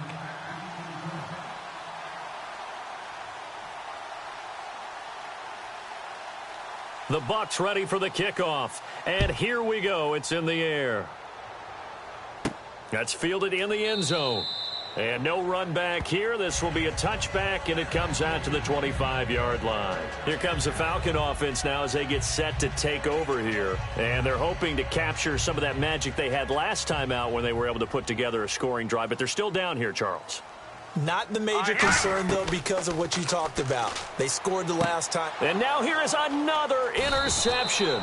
A great read, and it's picked off. And they take possession of the football and have it at the 36-yard line. And Tampa Bay trots out there now. And they will simply, Charles, be looking to duplicate what they did last drive when they were able to push it in for 6. And they hope it'll be that easy, right? To be able to take exactly what happened before, replicate it. They may have to make a few additional changes along the way because I'm sure the defense will make some adjustments, but they've got to have great confidence having scored the last time out. 6 yards on the pickup, and it's a second down.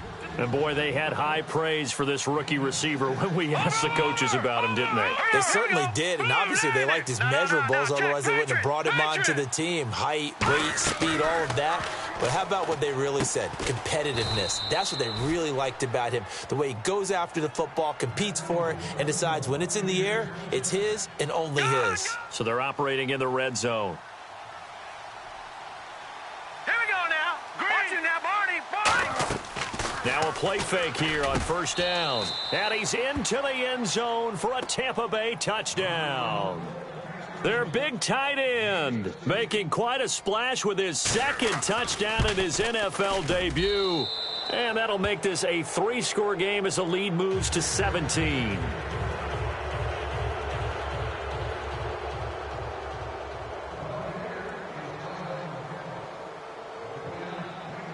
The kickoff team on the field now as they will send this one away. This will be taken to the back of the end zone. And a big mistake on the return. He's out of bounds at his own 1-yard line. And here now come the Falcons. And last time wasn't pretty. One play and an interception. We'll see if they can do better. I want to see if they want to go ahead and throw the ball again now on this drive after what happened on the last one. Throw it on the first play. Give the quarterback some confidence. See what happens. Detroit! They go back to the air here after the INT on the last drive. And he's brought down. That one good for 16, and the drive will continue. Coaches always harp on the quarterback reading the defense and getting it to the open man. That's good recognition there. And how about what he did after the catch? Yeah, hit your tight end, let him get some rack. Yeah, when he gets moving, not many guys want to come over and put a hit on him, do they? Got to give credit where it's due. Really nice defense on that play. The pitch and catch was successful, but not any run after it. They'll come out in the pistol. They'll drop to throw. Deep drop. He's going to air one out. And that's caught inside the 30. Touchdown, Falcons. Will Fuller with his first career touchdown in his first career game. And the Falcons get a bit closer. And the man out of Notre Dame, Fuller, with that first trip into the end zone. When I watch him play, I think instead of calling signals and finishing with hut-hut to start a play, for him, they ought to fire a starter's pistol because he is just like a track guy exploding off the line of scrimmage. And while we're getting used to these big body receivers coming into the league, Will Fuller is not that, but he is so dynamic, so skilled, you have to find a way to get him the ball. Well, fourth quarter, they felt like they needed the football back. Unfortunately, they couldn't get it. And I know we brought analytics into the game, and someone has said here that the data says that when a team's expecting an onside kick, 80% of the time, the team expecting it, they do actually recover the ball, which is what we saw here. I just wonder if that number is much more of a anecdotal type of a number. Kind of like when the coaches tell us, well, when you score on special teams, 93% of the time you win the game. I'm still waiting to see that number is empirical. They come out here in the eye. On the give, this is their fullback. 3 yards is half of what they needed. Now can they get the other 3 here on third down? Looking to speed things up here, going with some tempo. On third and short, they'll try and pick it up through the air. He's going to go for a big play downfield.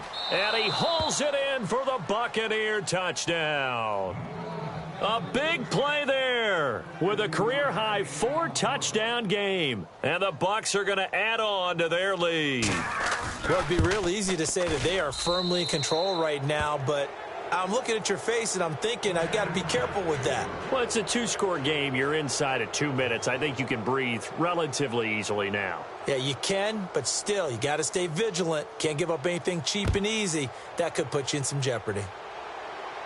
That'll be taken in the end zone. And he'll take it back to about the 19-yard line. Atlanta now coming out on the field. They're down big here late. I don't know. You just one last drive here for pride? Some people like to do that.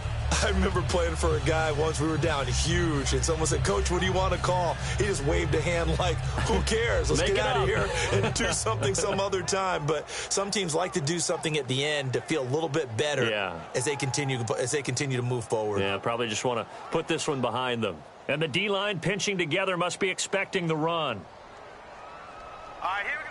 Back 99 Philly. Here we go. Over. They'll try and start this drive in the air. Finding time. He's going to let it fly. And he knocks the ball away, and it falls incomplete. Well, he decided to air it out a little bit on that play, take a shot downfield, but the coverage was really nice. Able to get a hand in and tip it away. Detroit! And 2nd and 10, he'll look to throw again. That's incomplete. Nearly another pick. My goodness. Well, an incomplete pass certainly doesn't look like a good play. For the guy throwing it today, as many interceptions he's thrown, he's got to feel a sigh of relief that the ball actually hit the ground and didn't go in the other direction. Oh, the ball comes out on the hit, but they'll say it's incomplete. Putting pressure on the guy throwing the football is always good.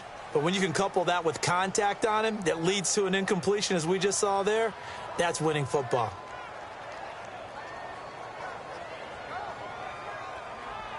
All right, they're going to try and keep hope alive here on 4th down. They're going for it.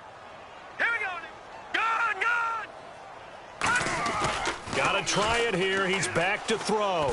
And he's brought down. Can't do anything with a football. It's a sack and a turnover on downs. And Tampa Bay trots out there now. And that recipe on their last drive that resulted in a touchdown looked pretty good, so they'll be hoping to do that once more. And it takes me back to when we sat with the offensive coordinator and the head coach. They felt pretty good about their... And he's got it.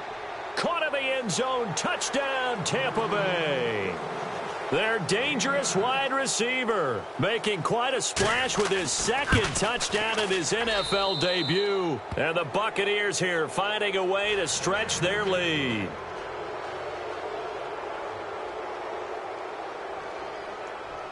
The Bucs ready for the kickoff. And here we go. It's in the air. That's fielded in the end zone. And he'll make it across the 20 as his guys will set up shop at the 23-yard line. Atlanta now coming out on the field. Let's just be frank. They're playing for pride at this point. That's all that's left, because victory Not a chance now. And I can't wait to see how they actually go about doing it, because there are a lot of people watching the body language of the guys on the field now, and if they call plays they want executed. And my goodness, another interception. A great read, and it's picked off. And he's just across midfield and down at the 49-yard line. Now the Buccaneers offense gets ready to head back onto the field. They come into enemy territory, and I don't care what the matchup is in the National Football League. You're up like this late in the game on the road. This feels pretty good. Oh, it feels fantastic. Anytime you get a road victory in the NFL, that's a big-time accomplishment, and to do it this convincingly, that just tears up the script that every home team has, which is nobody comes into our house and pushes us around. They took care of business today. Yeah, they pushed around, and now the final stages of this one. It's a gain of 20 that time. And the Buccaneers are going to have a first down. And they're going to speed things up here. Now it looks like he'll throw here. And the tip there altered the ball flight, and it falls incomplete. It'll be second down. Well, we're not playing 3 yards in a cloud of dust football anymore. I kind of get why those old school coaches sometimes didn't want to throw the football, because if it's popped up in the air, it almost turns into slow motion, and both sides. And he's going to be intercepted a third time. Picked off by the former first-rounder Trey Waynes. Now the Falcons offense gets ready to head back onto the field. And following the interception, we'll see what they can put together on this drive. I can hear my old college coach right now. He always used to tell us before every game, the team making the fewest mistakes will win. What they're hoping is that last mistake is their only one of the game. Coach. And now here is another interception. A great read, and it's picked off. And Tampa Bay trots out there now. They have the dream scenario you hope for coming into the game. Just one kneel here, and this game should be over. And it's always the final play of preparation each week. The practicing of the kneel-down formation, the victory formation. We've got a game in hand, and that's all they're going to want to do now. They'll put someone back deep just in case something goes haywire. But all in all, take the snap, kneel down, and shake hands. Yes.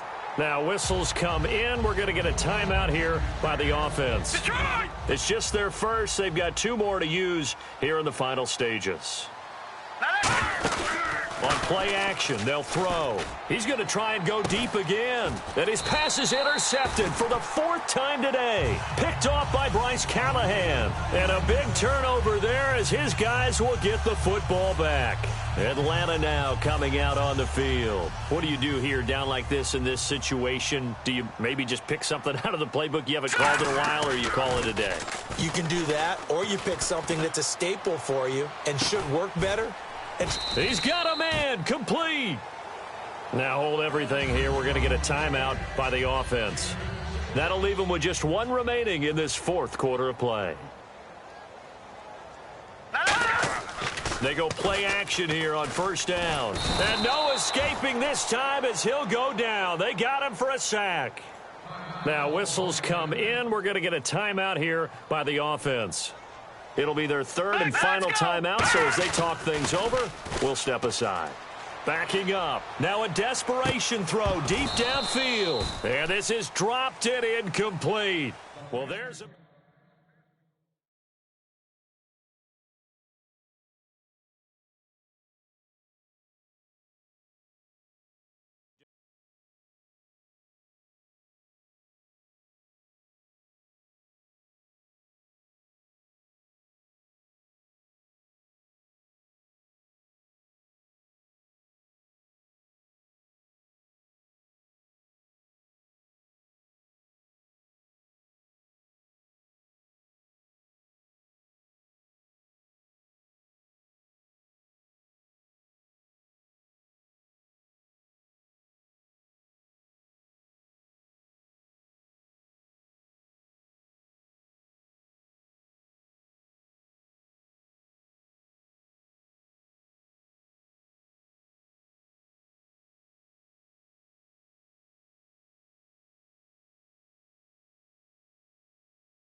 Hello, everyone. I'm Larry Ridley. You're tuned into the NFL on EA Sports.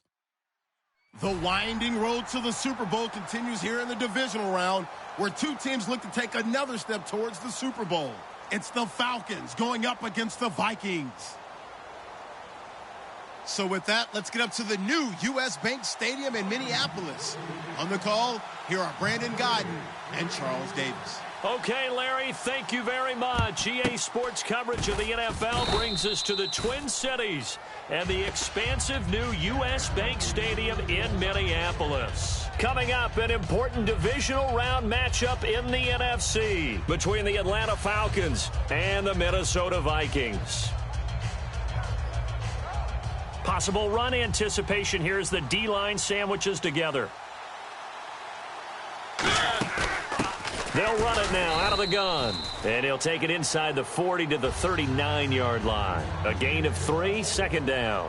And this O-line, it is the lifeblood of the offense. They established the tone. Mean, nasty, physical. They can't wait to get after people. That allows the rest of the offense to feel confident.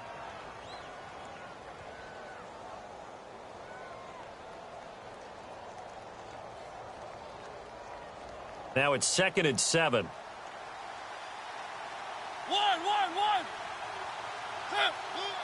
In motion left is Perriman. Now the first carry here for Todd Gurley. And he is going to lose yardage here. It's a loss of 2, now 3rd down. Luke Kuechly combines speed, intelligence, toughness, puts it all together. It makes plays like one we just saw there. He may not be a big-time blitzer, but, boy, he knows how to pursue straight ahead and make plays in the run game. A nickel back added defensively as they look to stop this 3rd and 8.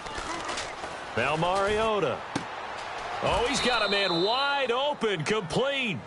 They practiced this all week. Pretty clear it paid off there. Threw it downfield, made it look relatively easy. And it always comes a little bit easier when you've practiced it and tuned things up and you're confident in what you're doing now. They felt very, very good about their plan, and we saw the execution because the confidence of the players was there. In motion left is Perriman. On 1st down, it's Gurley. And he'll push his way up to about the 14. Credit him with a 1-yard gain there to make it 2nd and 9. Quickly now a look at the defensive starters for Minnesota. When it comes to J.J. Watt, we're about out of superlatives, aren't we? So let's just make this simple. One of the best to ever play the game. Now a handoff looking right. And they get to him quickly here as he stopped right around the 13. He'll pick up only a yard there, and it'll leave him with a 3rd and 7. Well, so many times we look at a short run and we praise the offense for trying to set the tempo and establish things. But the defensive guys, hey, they just won the battle there. It wasn't a big run given up. They don't always have to absorb the body blows. Sometimes they dish them out themselves. Mariota. And incomplete. The contact made the ball roam free and brings up 4th down. So out now comes the field goal unit for the Falcons. And Carpenter knocks it through, and the Falcons are out to a 3-0 advantage. So it's our visitors who make the first dent in the scoreboard as they get 3 here on the initial drive of the ball game. Yeah, it's hard to say who actually won that opening drive. On the one hand, anytime you can come in as a road team and get an early lead, you're going to be thrilled. But at the same time, to have the ball as deep in enemy territory as they did and come away with only 3, that's got to be a little bit of a disappointment.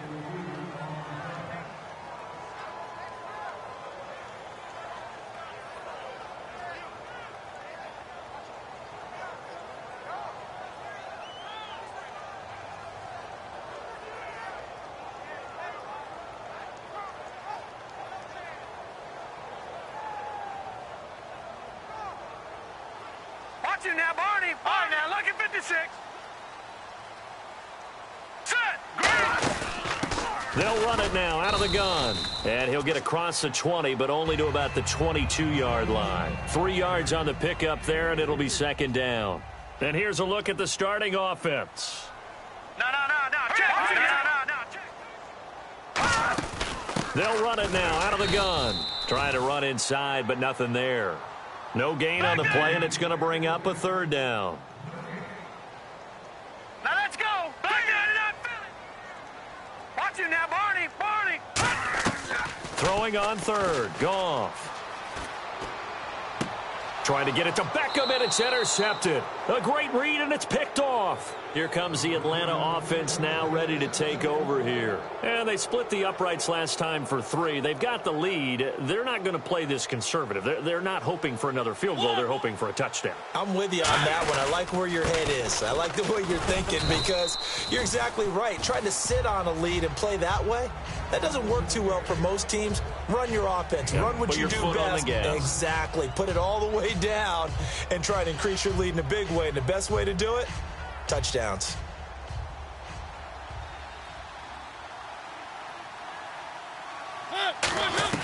Mariota now on second down. And his throw here's incomplete. Sometimes it looks pretty simple, batting the ball away, but oftentimes there's some pretty good teaching and practice that goes into it. Being able to get to the receiver, not interfere, and get his hands through the football and knock it away.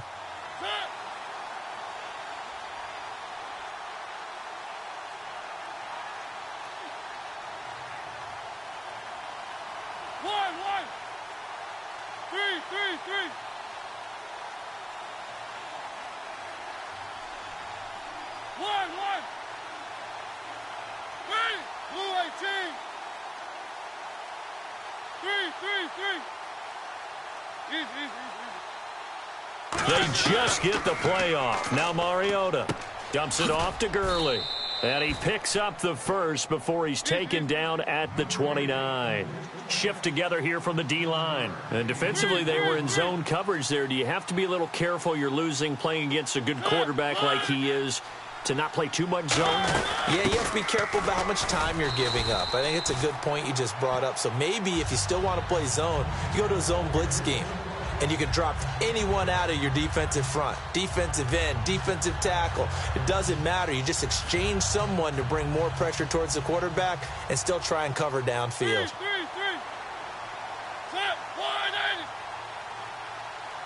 In motion left is Perriman. And he'll give it here to his running back. And he'll get it down this time to the 17. 7 yards there, good enough to move the sticks. And that's a nice pickup of a first down on that second down run. And at that yardage gained, they can run that play on any down.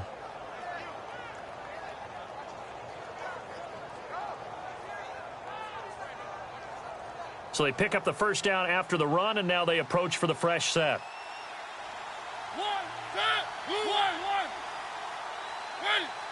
In motion left is Perriman.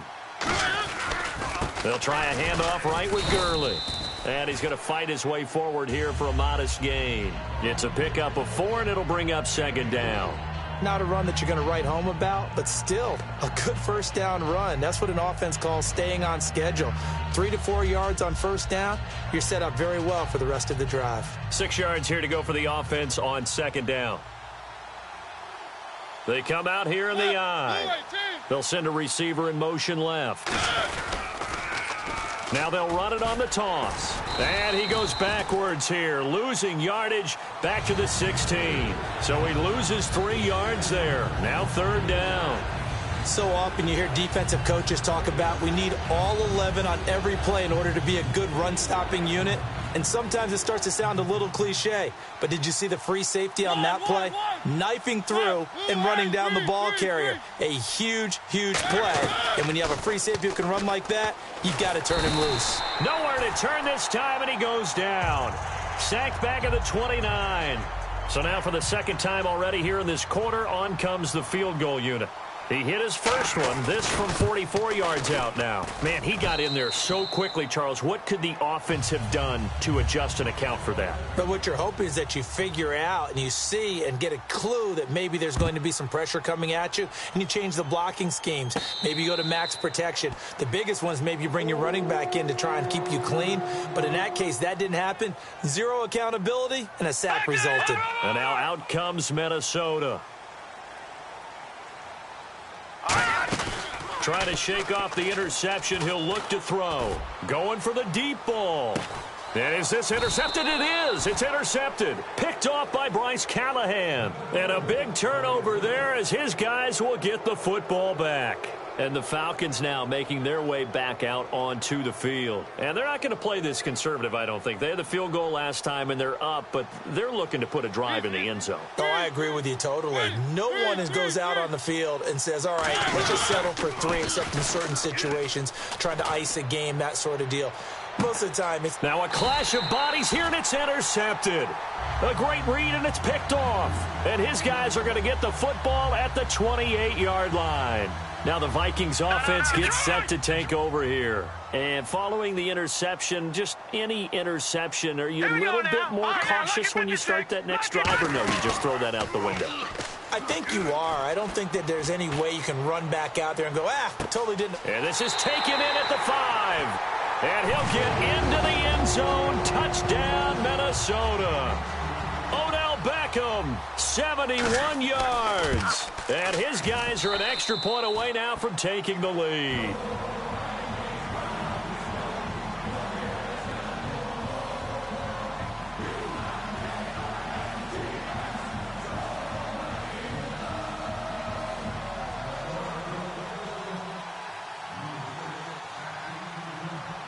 Out is the kickoff unit as they run up and send this one away.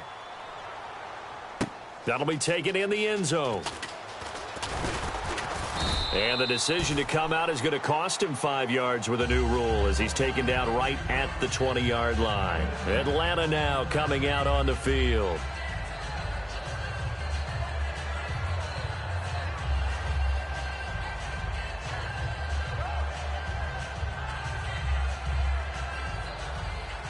And the D-line pinching together, must be expecting the run. 1 receiver left, 3 to the right. They'll run it now out of the gun. And some room to roam now. And now off to the races down the right side. Touchdown, Falcons. A great effort there. 79 yards. And the Falcons have retaken the lead. And those are the highlight reel runs you dream of right there.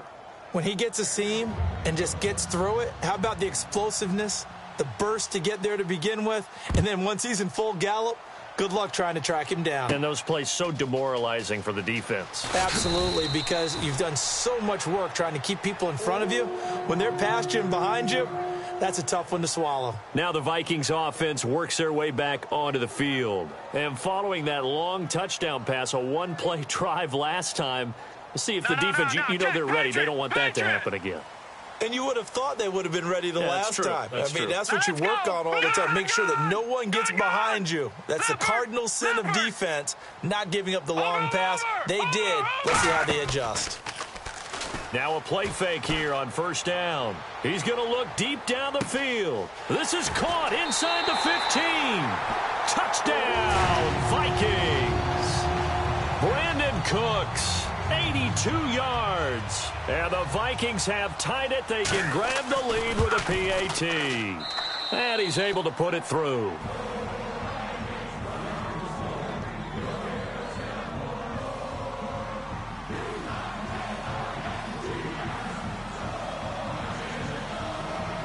The kickoff unit is out on the field, and they will send this one away.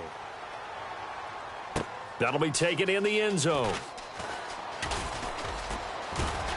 And a nice job there as he gets this one up just shy of the 35-yard line at the 34. Atlanta now coming out on the field. And they hit the home run last drive. One play on the ground all the way to the house. Now the defense, maybe they're expecting a run here.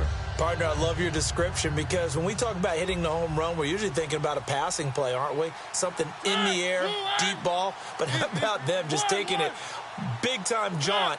Now if you're coming back out, now they've established this run game, the play-action pass could very well be open. And now here's a carry heading left. Trying to turn the corner, but they string him out and stop him at the line of scrimmage.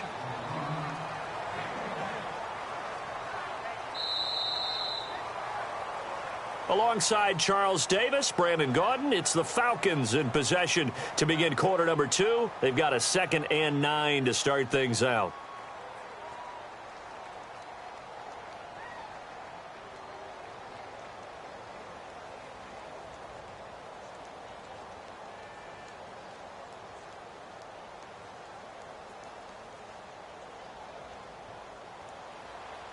Possible run anticipation here as the D-line sandwiches together. Play fake. Mariota. He's going to launch this thing way downfield. And they went for a big play through the air on second down. Couldn't connect. Now it's third. One of the toughest things about playing defensive back is pattern reading, trying to figure out what they're doing. And on that one, they had to fly, just sending a guy downfield with the in route accompanying it, what people call a dagger route, trying to hit the guy underneath after the clear out. In this case, though, they're not able to get it done. Yeah, they said forget the underneath route. They went for the guy on the fly, but as you said, incomplete. On third down, Mariota. He'll throw underneath for Gurley. And he'll bring it up here to right at the 40-yard line. NFL teams last year a little under 50% on fourth down conversions. This is a bit tougher. 4th and 4. On fourth down, they snap it to Mariota. He's going to sling this deep downfield. Boy, a curious decision to go for it. Doesn't pan out. And the Vikings, they have the football now in excellent field position. The Vikings offense now heading out to take over. And last time the formula was pretty simple. One play drive, long pass. Maybe they just want to do that again, right? And that's exactly how you want to draw things up. Whether it's on your grease board, right, in your playbook, one play drive is exactly what you want on offense. What they have to be careful of is not having a letdown. It was real easy last time. They can't expect that going forward. Yeah, we'll see if it's that easy here.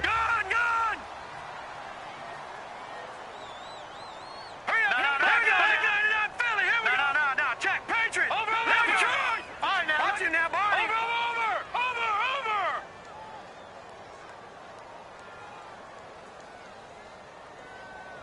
Back there. Leopard. Set. Back there. They'll run it here. This is their fullback getting the carry. And able to fight forward inside the 15 to the 13. Give him 9 on the carry that time, and they're set up with a 2nd and 1. And that's a nice gain by him on first down, picking up some key yardage. Second down, they need less than a yard to pick up the first. Detroit! Watch it now, Barney! They come out here in the eye. Here we go! Here we go! Check, Patriot! Detroit! No, check, Patriot! Over! Watch it now, Barney! And again, they'll go right back to their fullback. Only a yard on the pickup there, and it'll bring up a 3rd down. Well, big man with ball met bigger man on the other side of the line. A really nice play for the defense.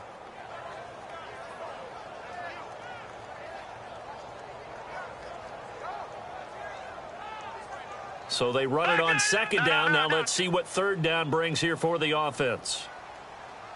Now let's go! Goff going to keep it himself. Officially a gain of just a yard there, but they do convert on 3rd and inches. When we sat with the coaching staff a couple of days ago, they said attacking that defensive look with a run, something they wanted to do. It was effective. And they were extremely confident, weren't they? Their planning, their preparation, they knew what they were going to get in that defense, and they were able to attack it accordingly. Detroit! Set! Blue 90! Detroit! All right, now, watch it now, Barney! So the chain gang now done for the drive. Ball on the 10, 1st and goal. It's a gain of a couple, and it'll be 2nd and goal. Now, that's the defense that they were looking for, being able to get extra bodies to the point of attack to deal with the big guy carrying the ball. You really don't want to be in a position where it's a one-on-one tackle with him. No, They'll try the air now with Goff. And down he goes. Pressure gets him back at the 14. Carlos Dunlap in there to get him, and that's sack number 8 for him on the year.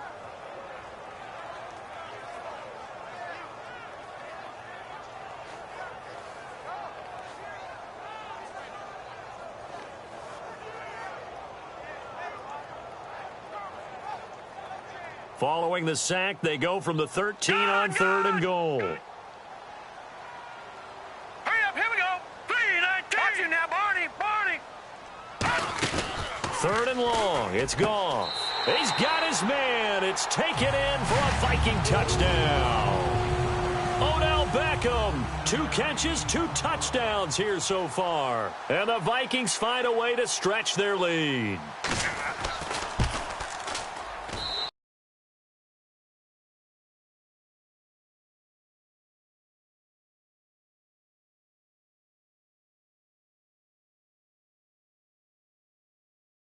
The lead is up to 8.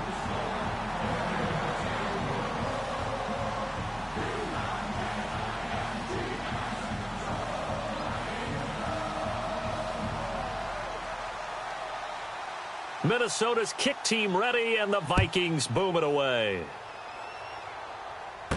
This will be taken about the 12. And he'll take this across the 25, couple extra yards up to the 27-yard line. Atlanta now coming out on the field.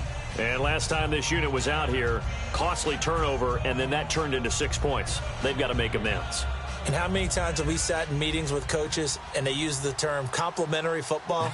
Offense take care of the defense, defense take care of the offense.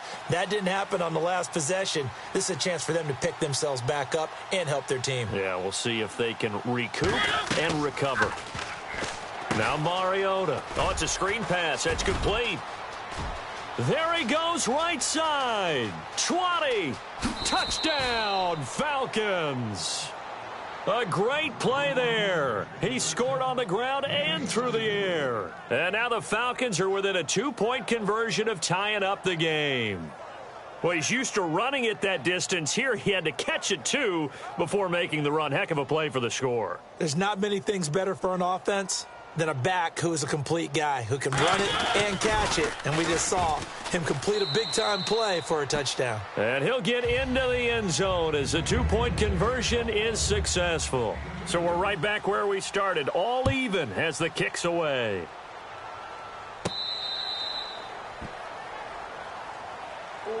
Now the Minnesota offense set to take over again. And they were able to punch it in the end zone last time. They'll be looking to do that again here for the defense. Obviously, they'll be looking to stop them from punching it back in the end zone. It always is punch, counter punch, isn't it? And which team has the advantage? Well, let's just go back. Last time on offense, they rolled downfield, got into a good rhythm. You can see a little more bounce in and out of the huddle. You can see the sideline really get into the game.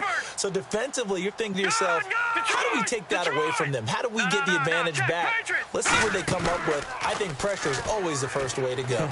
You love pressure. I love it. We'll see if they dial it up this drive. And he bats it away, and it falls down incomplete. Well, partner, I guess that answers the question about whether they're going to sit on it or not. It does. Now we'll see if they try that again. Yeah, I think what we find on plays like that, when you take that shot, if you're unsuccessful, then you go way more conservative to finish the half, you know? I think that's the way they'll go. They'll fake the give. Now Goff. Incomplete. Gronkowski the intended target, and it's 3rd down. Not too many things get to a quarterback of this magnitude, but I think it's safe to say that pressure can get to any quarterback. Now, he's obviously a great franchise quarterback, but felt the pressure, threw it incomplete. Here we go now. Over. No. Check. Patriot. Throwing on 3rd. Goff. And that will be incomplete as well. Brandon Cooks, the receiver he was going after. And 4th down coming up. The days of knowing your assignment, dropping to it, and calling it a day, that's over with. Because now, when you drop into a zone, especially as a defensive back, you're seeing the play in front of you. So if a man wanders into your area... And now a timeout defensively by the Falcons. They'll have 2 remaining as we step aside here in this 2nd quarter.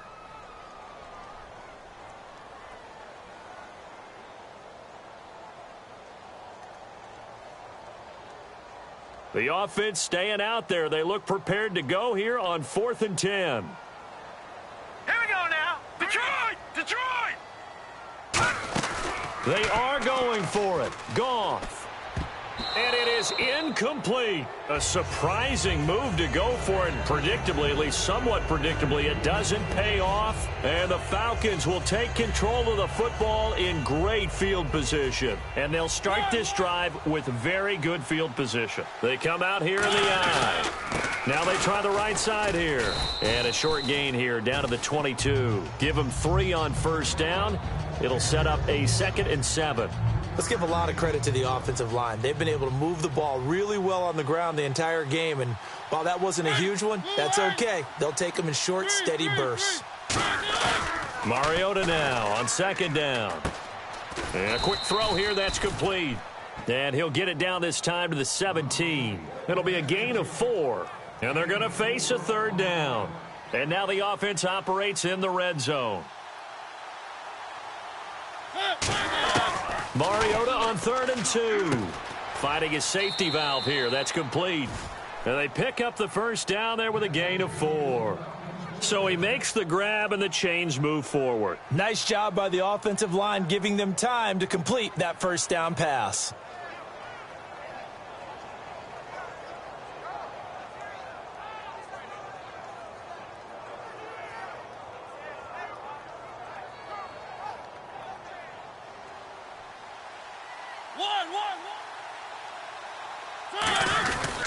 Now a handoff for Gurley. And he'll be taken down here. And now the Vikings are going to stop it here on defense with a timeout. They'll have 2 remaining as we step aside here in this second quarter.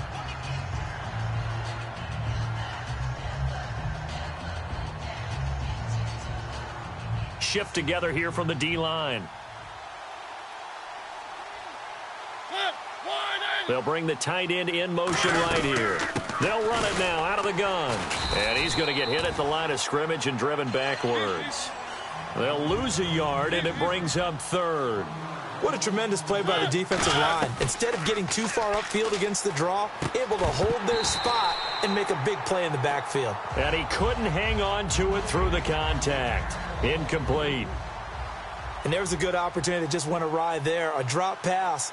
I guess that's why they call them running backs and not catching backs. And the 12-year veteran knocks it right through.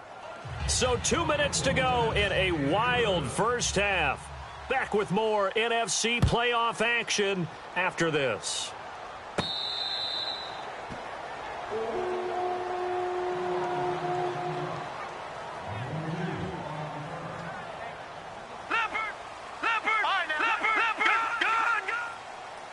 They come out here in the eye. They'll give it to him right up the gut. 5 yards is the tally on first down. That brings up 2nd and 5. But we all know the guy carrying the ball is going to get the credit both in the stat line and probably in the newspaper. But guess what? Those guys creating holes, they couldn't feel better about themselves right now. Offensive line. Got a man. It's caught inside the 10. Touchdown, Vikings. Odell Beckham saving his best for the playoffs with his 3rd touchdown of the game. And the Vikings have once again taken the lead.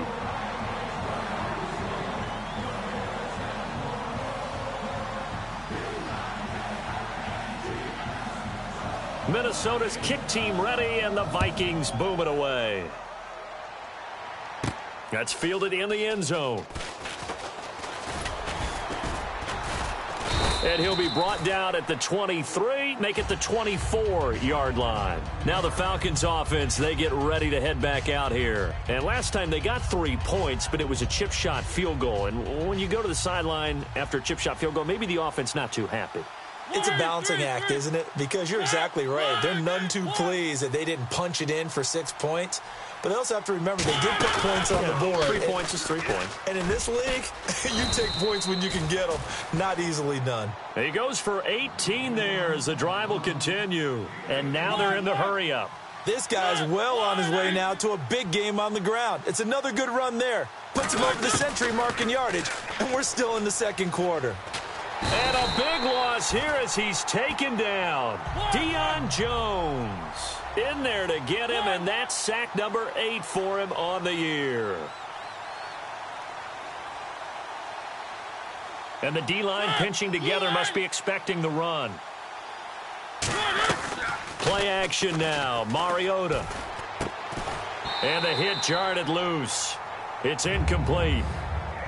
On any passes in the middle of the field, anyone who's going after the football is going to be conscious that it's probably going to be contested and often physically. Sometimes that leads to drops.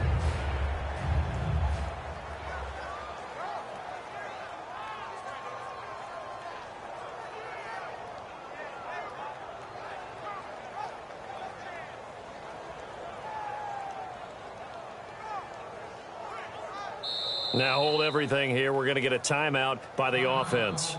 So that means they're down to 1 remaining here as we head toward halftime. So incomplete on second down. Now they'll look to convert here on third. And they're going to go soft on the corners.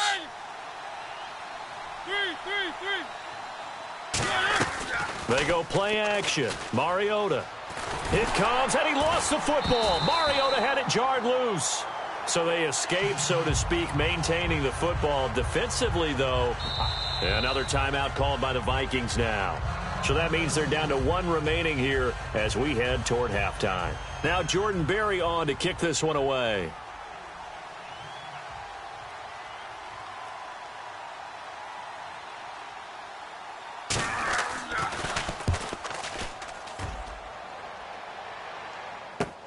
And taken right on the 30. A big kick that time, 52 yards. And the offense will come back onto the field with a 1st and 10. Now the Minnesota offense set to take over again. And they'll just simply be looking to build off the confidence of the last time out where they scored a touchdown. And confidence is powerful, isn't it? When you've scored once, you feel like you can go back out there and get it done again. Doesn't matter what the defense throws at them. They feel like they're in a groove right now, and they want to get out there and show it. Yeah, hoping to stay in that groove here this go-around. Defense really showing respect to the deep ball here, playing off the receivers. Barney. All right, now look at 56. Now a play fake here on 1st down. And the Falcons get there. The Falcons get the sack. Down he goes. Now hang on here. Timeout called by the defense. And with halftime on the horizon, they'll be out of timeouts from here forward. Detroit! They'll send Beckham alone to the left side. All right, here we go. Green. All right, now lucky 56. Lucky 56. All right, now lucky 56. Lucky 56. Off play action. Here's Goff. He's going to air one out. Oh, wide open. Complete. Touchdown, Vikings. Odell Beckham on his way to a historic performance. 4 first-half touchdowns. And the Vikings get the quick strike touchdown.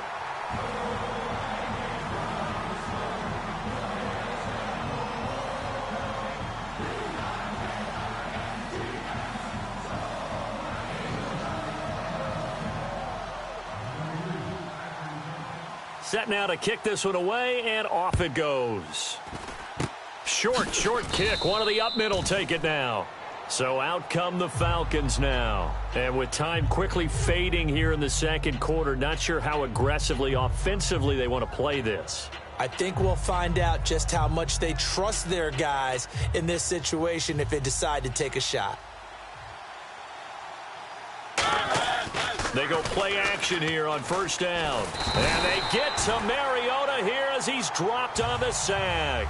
J.J. Watt in there yet again. What else is new as he continues to rewrite the record book in single-season sacks. Final play of the half here, Mariota. And he'll be hit as he releases it, and that'll fall incomplete. So we've come upon halftime here in this NFC divisional round matchup, as we'll send you down to Orlando as we check in with Larry Ridley and our EA Sports halftime report. Larry, so both teams have their marching orders, and we'll get going again here in quarter number 3. Out come the Vikings. They'll have it first on offense as we begin the third. They built a good first-half lead. Now they have a chance to add on to it. And what I'm thinking is that the offensive staff spent the entire halftime just working with them on, here's what we think they're going to do to attack us in the second half. Nice first half that we've had, guys, but be prepared for some change-ups. We're going to see them when we kick it off in the second half. See how they handle any adjustments that might be made defensively. Back to throw, Goff. He's got time. Going up top. And that one falls incomplete. Looked like he might have had position there, but he couldn't hold on at second down. Well, the obvious goal is to try and score a touchdown, but at the least, adding to a pretty big yardage total for his intended receiver there, huh? Yeah, well, when you got a guy over 150 yards, keep chucking it deep to him, I guess. Yeah, no doubt about it. You can get it to him short, and he can make plays that way, but I like what you just said. Throw it to him deep and get it in a big chunk. But incomplete on that try. Back to the air. Goff on second down. And Cooks has it over the middle. Give him 8 on the play, and that'll make it third down. One of the selling points of the in route is it gives the quarterback a really nice sight line to his receiver and almost on a direct shot able to throw the ball into the middle of the field and have a great chance of success as they did on that play.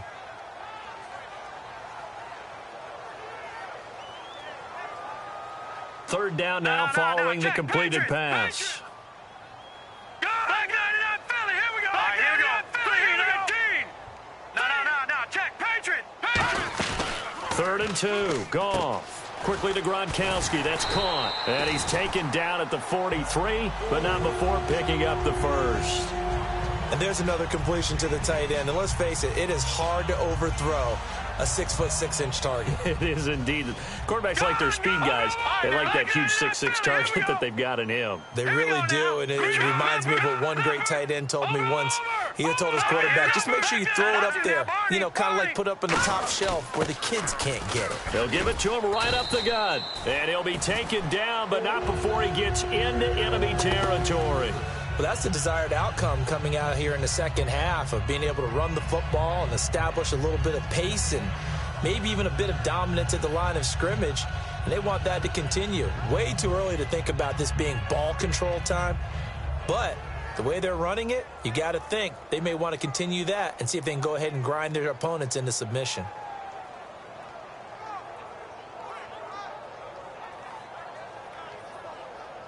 And a new set of downs here after picking up the first on the ground. Here we go now. Now Goff on, and he's going to go down. Back across midfield, he's sacked at the 46. Well, you don't usually get a sack from a nose tackle spot, but we got one there. No, we don't, and a lot of the times in passing situations, they end up off the field anyway. So how happy was he to work his way back to the quarterback and put him on the ground? He's going to end up with a nickname after something like that, some Big Jelly or something like that.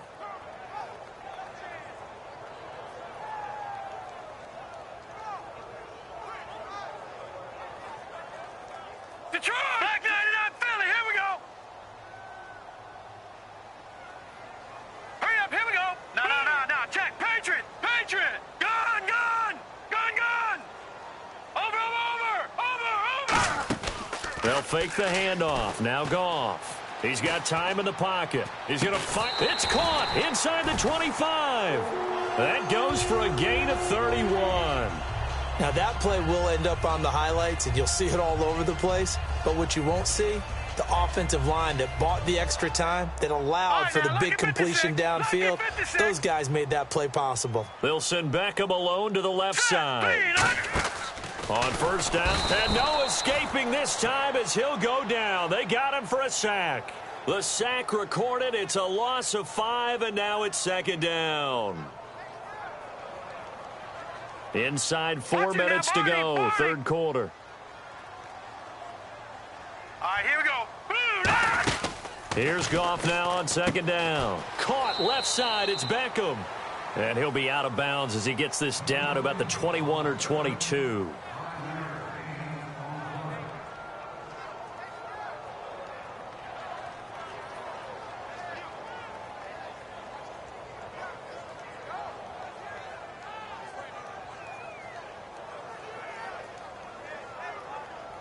Here comes the 8th play of the drive, and they need a full 10 yards on third down. Set. Over. Set. All right, now, lucky 56. No. Check. Patriot. No. Check. Patriot. Back 99 Philly. Here we go. Gun. Throwing on third. Goff. He finds Beckham complete. And he will score. Touchdown, Vikings. Odell Beckham with an unbelievable 5th touchdown of the game. And the Vikings are going to add on to their lead. And it's up and good.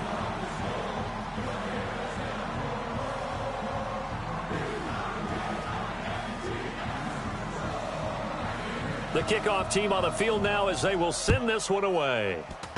Very short kick. This will be taken by one of the up men.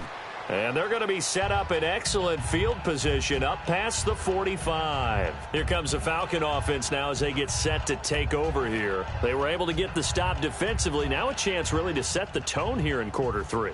They can really take charge, can't they? And this is probably how it was drawn up at the half. I think we can go inside the locker room, all right? And I think we would see up on the grease boards, stop them defensively, get the ball back for the offense, and let's go downfield and score. Seems simple, right? The last part, we have to find out that's going to happen. But the first part worked to perfection. Did exactly what they wanted, and now their offense has to pay it off. See if they can get the latter 50%. Second down, Mariota. He's got a man. That's caught. Left sideline. A nice pickup there of 11 yards, and it'll move the sticks. And they're going to hurry back to the line now. A little football 101 there. You just see the receiver try to run down the defender, meaning he goes right at him and really trying to move him a little bit towards the center of the field so he can put his foot in the ground and break to the out, to the sideline, and make a catch. Into double coverage, and it's intercepted. A great read, and it's picked off. And now out comes Minnesota. So their woes on offense continue. That's the second pick thrown here in the third quarter. And we know it was ill-advised. But that was an opportunity to help them get back into the game. Instead, he throws another interception, and now their task is even tougher. And he was hit as he threw it there, and it forces it incomplete. Well, the numbers have been good in the passing game, and certainly a big reason why they have the lead. But now here, third quarter, maybe go to the run game a little more? Yeah, perhaps. I mean, after that incompletion, a little credit to the defense for shutting them down on that play.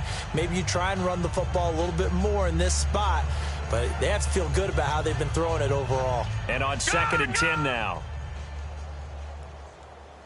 Back 99, Philly, here we go. Hurry up, here we go. All right, now, Lucky 56. Lucky 56. Over. They'll fake the give. Now, nowhere to escape, and he goes down. It'll go in the books as a 7-yard loss on the sack, and it's third down. Okay, you know my bias is about to come out here. A lot of people think that the offense is just moving in the wrong direction. I'd say they're moving in the right direction because the defense is pushing them back. Former defensive guy. Now, as a quarterback, 3rd and long, you really got to rally the troops here, don't you? Yeah, you do in a big way. And what else do you have to look out for? More pressure coming at you because it seems to be working pretty well. And he'll lay out and pull it in. What a diving catch there. A Hall of Fame coach once said, there are no medals for trying. And that wasn't a trying effort, was it? That was a winning effort. How about that great catch? Excellent. They know, hey, you lose this game, you get a ding or two. You got 7 months to heal. They're going to go all out. And now a carry here for their fullback. And he's brought down. It's a 10-yard pickup, and it moves the chains. Usually the big fella's a blocker, a lead back, but he gets the ball on 1st down. What a surprise for everyone. And as a former safety, if he breaks into the secondary and you see him coming, you just know that's a whole lot of man you've got to deal with now. They go play action. Blitz coming, and down he goes. He couldn't get rid of it. He takes a sack for a loss of 6 to bring up 2nd down. Defense went 3-4. They got some push from the inside. And this is something in a 3-4 you don't normally get because the nose tackle who got the sack, he's usually responsible. Under a heavy rush, and down he goes. They push him back 8 yards that time on 2nd down. And we return, welcoming you back to Minneapolis. It's the Vikings in possession of the football and the lead. They'll be looking to add to that total as we begin quarter number 4.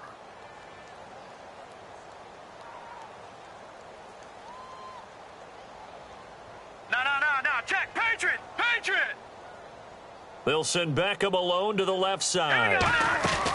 Now a play fake, and it's gone. And pressure coming, and they got him once again. And now a timeout defensively by the Falcons. It's just their first. They'll be down to 2 remaining as we step aside here in the 4th quarter.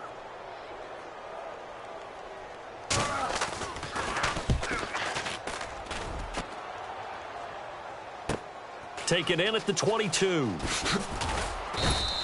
So a change of possession here on the punt. And possession will switch hands, 1st and 10. And here now come the Falcons. Possible run anticipation here as the D-line sandwiches together. They go back to the air here after the INT. And seeing no options, he just tosses this one away incomplete. Now that'll bring up second down. I hope I don't sound too rah-rah on that one, but that's the exact right throw. Either your receiver gets it or no one gets it. Give him a lot of credit for being really precise with it. Got rid of it. No one got it.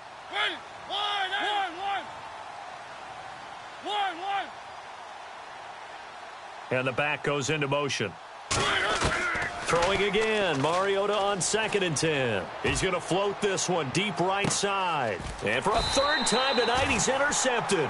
A great read, and it's picked off. And a big turnover there as his guys will get the football back. The Vikings offense now, they get ready to head back on the field. And on the last go-around, they really couldn't get anything going. They had to punt from deep inside their own territory, which means you're going to lose the field position battle as a general rule. What they're looking for now is a little more consistency, move the ball at least a few times on offense, get a couple of first downs, and hopefully flip the field. Yeah, just something to build off of. That's what they're looking for here. They'll give it to him right up the gut.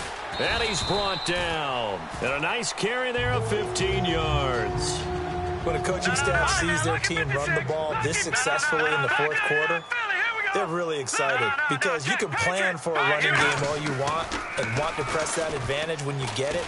But for the most part, it's a little bit of a surprise. Got a man. It's caught inside the 10. Touchdown, Vikings. Odell Beckham joining only Gale Sayers' his men with a 6-touchdown performance in a single game. And the Vikings find a way to stretch their lead.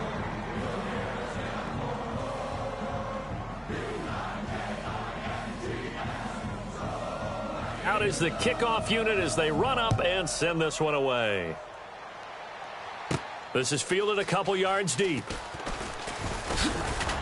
And the decision to bring it out, a good one, as he's up a yard or two shy of the 30. Atlanta now coming out on the field.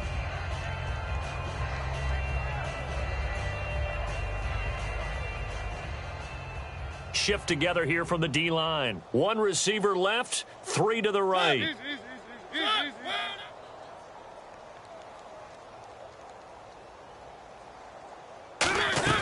Try to shake off the interception. He'll look to throw. He couldn't quite hold it. Got hit. Ball pops out. Incomplete. Well, I guess we just discovered that someone is certainly not going to sit back and just take it in this game, huh? No, they were trying to get that touchdown back in one shot. One shot, trying to help out his defense and let the other team know they were coming after him. It's caught inside the 25. Touchdown, Falcons. A big play there. 71 yards. And the Falcons cut into that lead. It took them a while to get their speedster involved, but they found him downfield there. And what we've discovered as we've watched games is the speedster doesn't have to have a lot of catches, doesn't have to have volume in order to have a huge impact on the game. His speed scares the heck out of defenses, and other guys can capitalize, but when you finally hit him and he carries it all the way into the end zone, that's what you're paying him for. That big threat that can make big plays on a limited number of catches. That's how you step on the stage with your first catch. Take it to the house. And the Vikings able to recover. The hands team does its job. Now they're down big here in the fourth. They had to try the onside kick. Can't fault them for the effort at least. No, you can't at all. And if nothing else, now you've put something that you're trying to practice, right, that you've worked on into a game situation, and now you can go back and dissect it. So if you need it again sometime, maybe you'll find a better way to do it. But, yeah, this game's pretty much done for them. And they'll try the ground game here with the running back. And they went the wrong way there, losing yardage back at the 43-yard line. A loss of a full 3 yards, and now it's second down.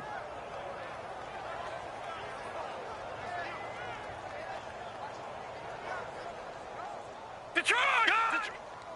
All right, now, look at gun! Now, let's go! 3-19! And to give this time to the tailback. And able to push his way forward here for a good little gain. 4 yards on the pickup there, and now they're left with a 3rd and 8. And in this situation with the lead fourth quarter, they're liking keeping the ball on the ground, I'm sure. That's just smart football, but you know the defense has to know it as well. They've got to stop them here. So now we're going to see that loading the box in a big way. 6, 7, 8, 9, whatever. Rush coming, and he's taken down. And the Falcons going to use another timeout. That's going to leave them with just one remaining here in this fourth quarter. And with things looking pretty good on the scoreboard, they're going to keep the offense out there and go for it here on fourth. Here we go. Leopard! Leopard! Gun! Gun! Gun! Gun! Back 99 Philly. Here we go. Gun! Gun! Gun! Gun! Over! Over! Over! Over! Gun! Gun! Gun! Gun! Here we go on fourth. Goff. Throw complete right side to Cooks. The Vikings unable to convert here on fourth. And the Falcons defense stands tall. They'll get the football back. Now the Falcons offense gets ready to head back onto the field. Last time they were out, they scored. Still trailing here, though, so some work to do. But it's okay in terms of mindset. Because they scored the last time, they're not quite as worried about being down on the scoreboard because now their confidence is a little bit higher. They feel like they've got something going, and they feel like they can attack again and put more points on the board. Are you scoreboard watching if you're the offense, or are you just focused on this drive? We wouldn't be telling the truth if we said that they didn't scoreboard watch. Everyone does it to some extent, but you've got to set it aside right now and just focus on this series. That'll take care of the scoreboard if they punch it into the end zone. And the D-line pinching together must be expecting the run. Now a play fake here on first down. Trying to lay one up deep. And that is caught. Touchdown, Falcons. Their dangerous wide receiver. 2 catches, 2 touchdowns here so far. And the Falcons get a bit closer. We see this route all the time, but when it's well executed, it's a beauty. And it feels like the fade takes forever to develop, like that ball is just hanging in the air. And the reason why is that the receiver is trying his best to work the defender inside and give himself space to fade. Fighting for the end zone. He lost the football. It's out. And they are 3 for 3 on 2-point conversions as he is into the end zone for the score.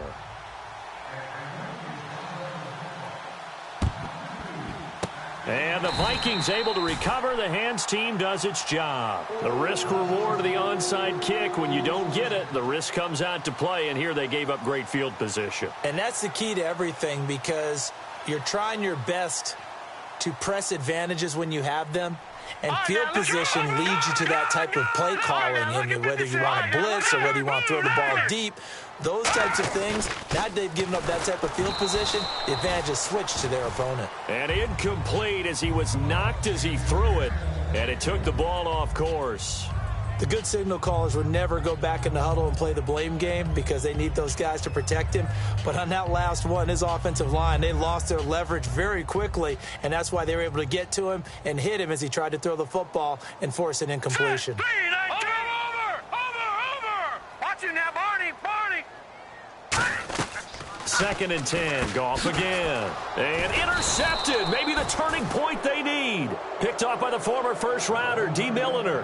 Here comes the Atlanta offense now ready to take over here. And they're hoping to capture some of that magic they had last time out when they were able to put together a scoring drive. But they're still down here, Charles. Not the major concern, though, because of what you talked about. They scored the last time out. They feel good about themselves. They feel like their game plan is now in effect. They know how to attack and what play. And for the 4th time tonight, it's an interception. A great read, and it's picked off. And a big turnover there as his guys will get the football back. And now out comes Minnesota. And 3 interceptions in this game. And I would have to think, I wasn't a quarterback, but number 4 is kind of, you're like, oh, man, I can't throw 4. No, and what's interesting. And play is stopped here. Timeout. It's the defense calling the timeout here. That will be their 3rd and final stoppage as they'll only have the 2-minute warning now remaining. Detroit! Here we go! A give to the fullback on the dive. And he's going to be taken down here at about the 10. The 4th quarter here, they've got the lead. They want to keep it on the ground. That's what they're doing.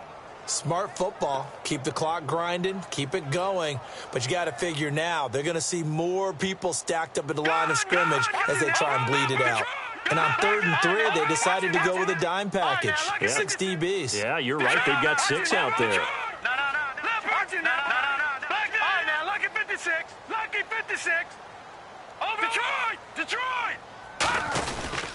They'll give it to him right up the gut. And he will have the first down as he's up to his 17-yard line. Call it a gain of 7, and it gets him a new set of downs.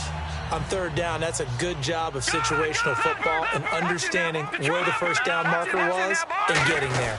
They'll try and run with their fullback. And a short pickup there as he'll take this up to right around the 20. A gain of 3, 2nd down. A good solid game there on 1st down, but the defense has to be happy they didn't let it pop for anything bigger. Getting late in the 4th now, Charles. 2-minute warning just around the corner. Yeah, some teams just want to get to that spot, take a breath, and then come out and attack for the rest of the game. They come out here in the eye. And he goes nowhere. He'll lose yardage back at the 17. He'll wind up losing 3. And now it's 3rd down. Well, that's the big drawback to this play. Even if somehow the quarterback pitches it, he's not immune to the big hit. In this case, he kept it and absorbed it anyway. And for the Falcons, 5 men in the secondary now on 3rd. Now it's Goff. And he's going to find his man out of the backfield. That's complete. And he gets this one all the way up to the 40-yard line. He's such a good route runner. Shows it there on 3rd down. Very proficient and a good pass. And you know what I've observed over the years in the NFL? The better a route runner you are, the more confidence your guy's going to have in you to go to you in important times because he can trust you being in the right spot, and they connected there and picked up a first down. It's a loss of a yard there, and now 2nd down.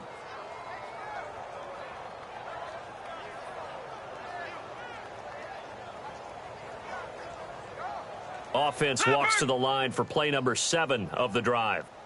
They'll send Beckham alone to the left side. Here we go now. All right, now, lucky 56. Throwing now, Goff. Surveying the field. Pressure brought in, and the Falcons get there for the sack. Now whistles come in. We're going to get a timeout here by the offense. And as the two teams talk it over on their respective sidelines, we take a break. And it's incomplete. Still throwing to the very end. But now this...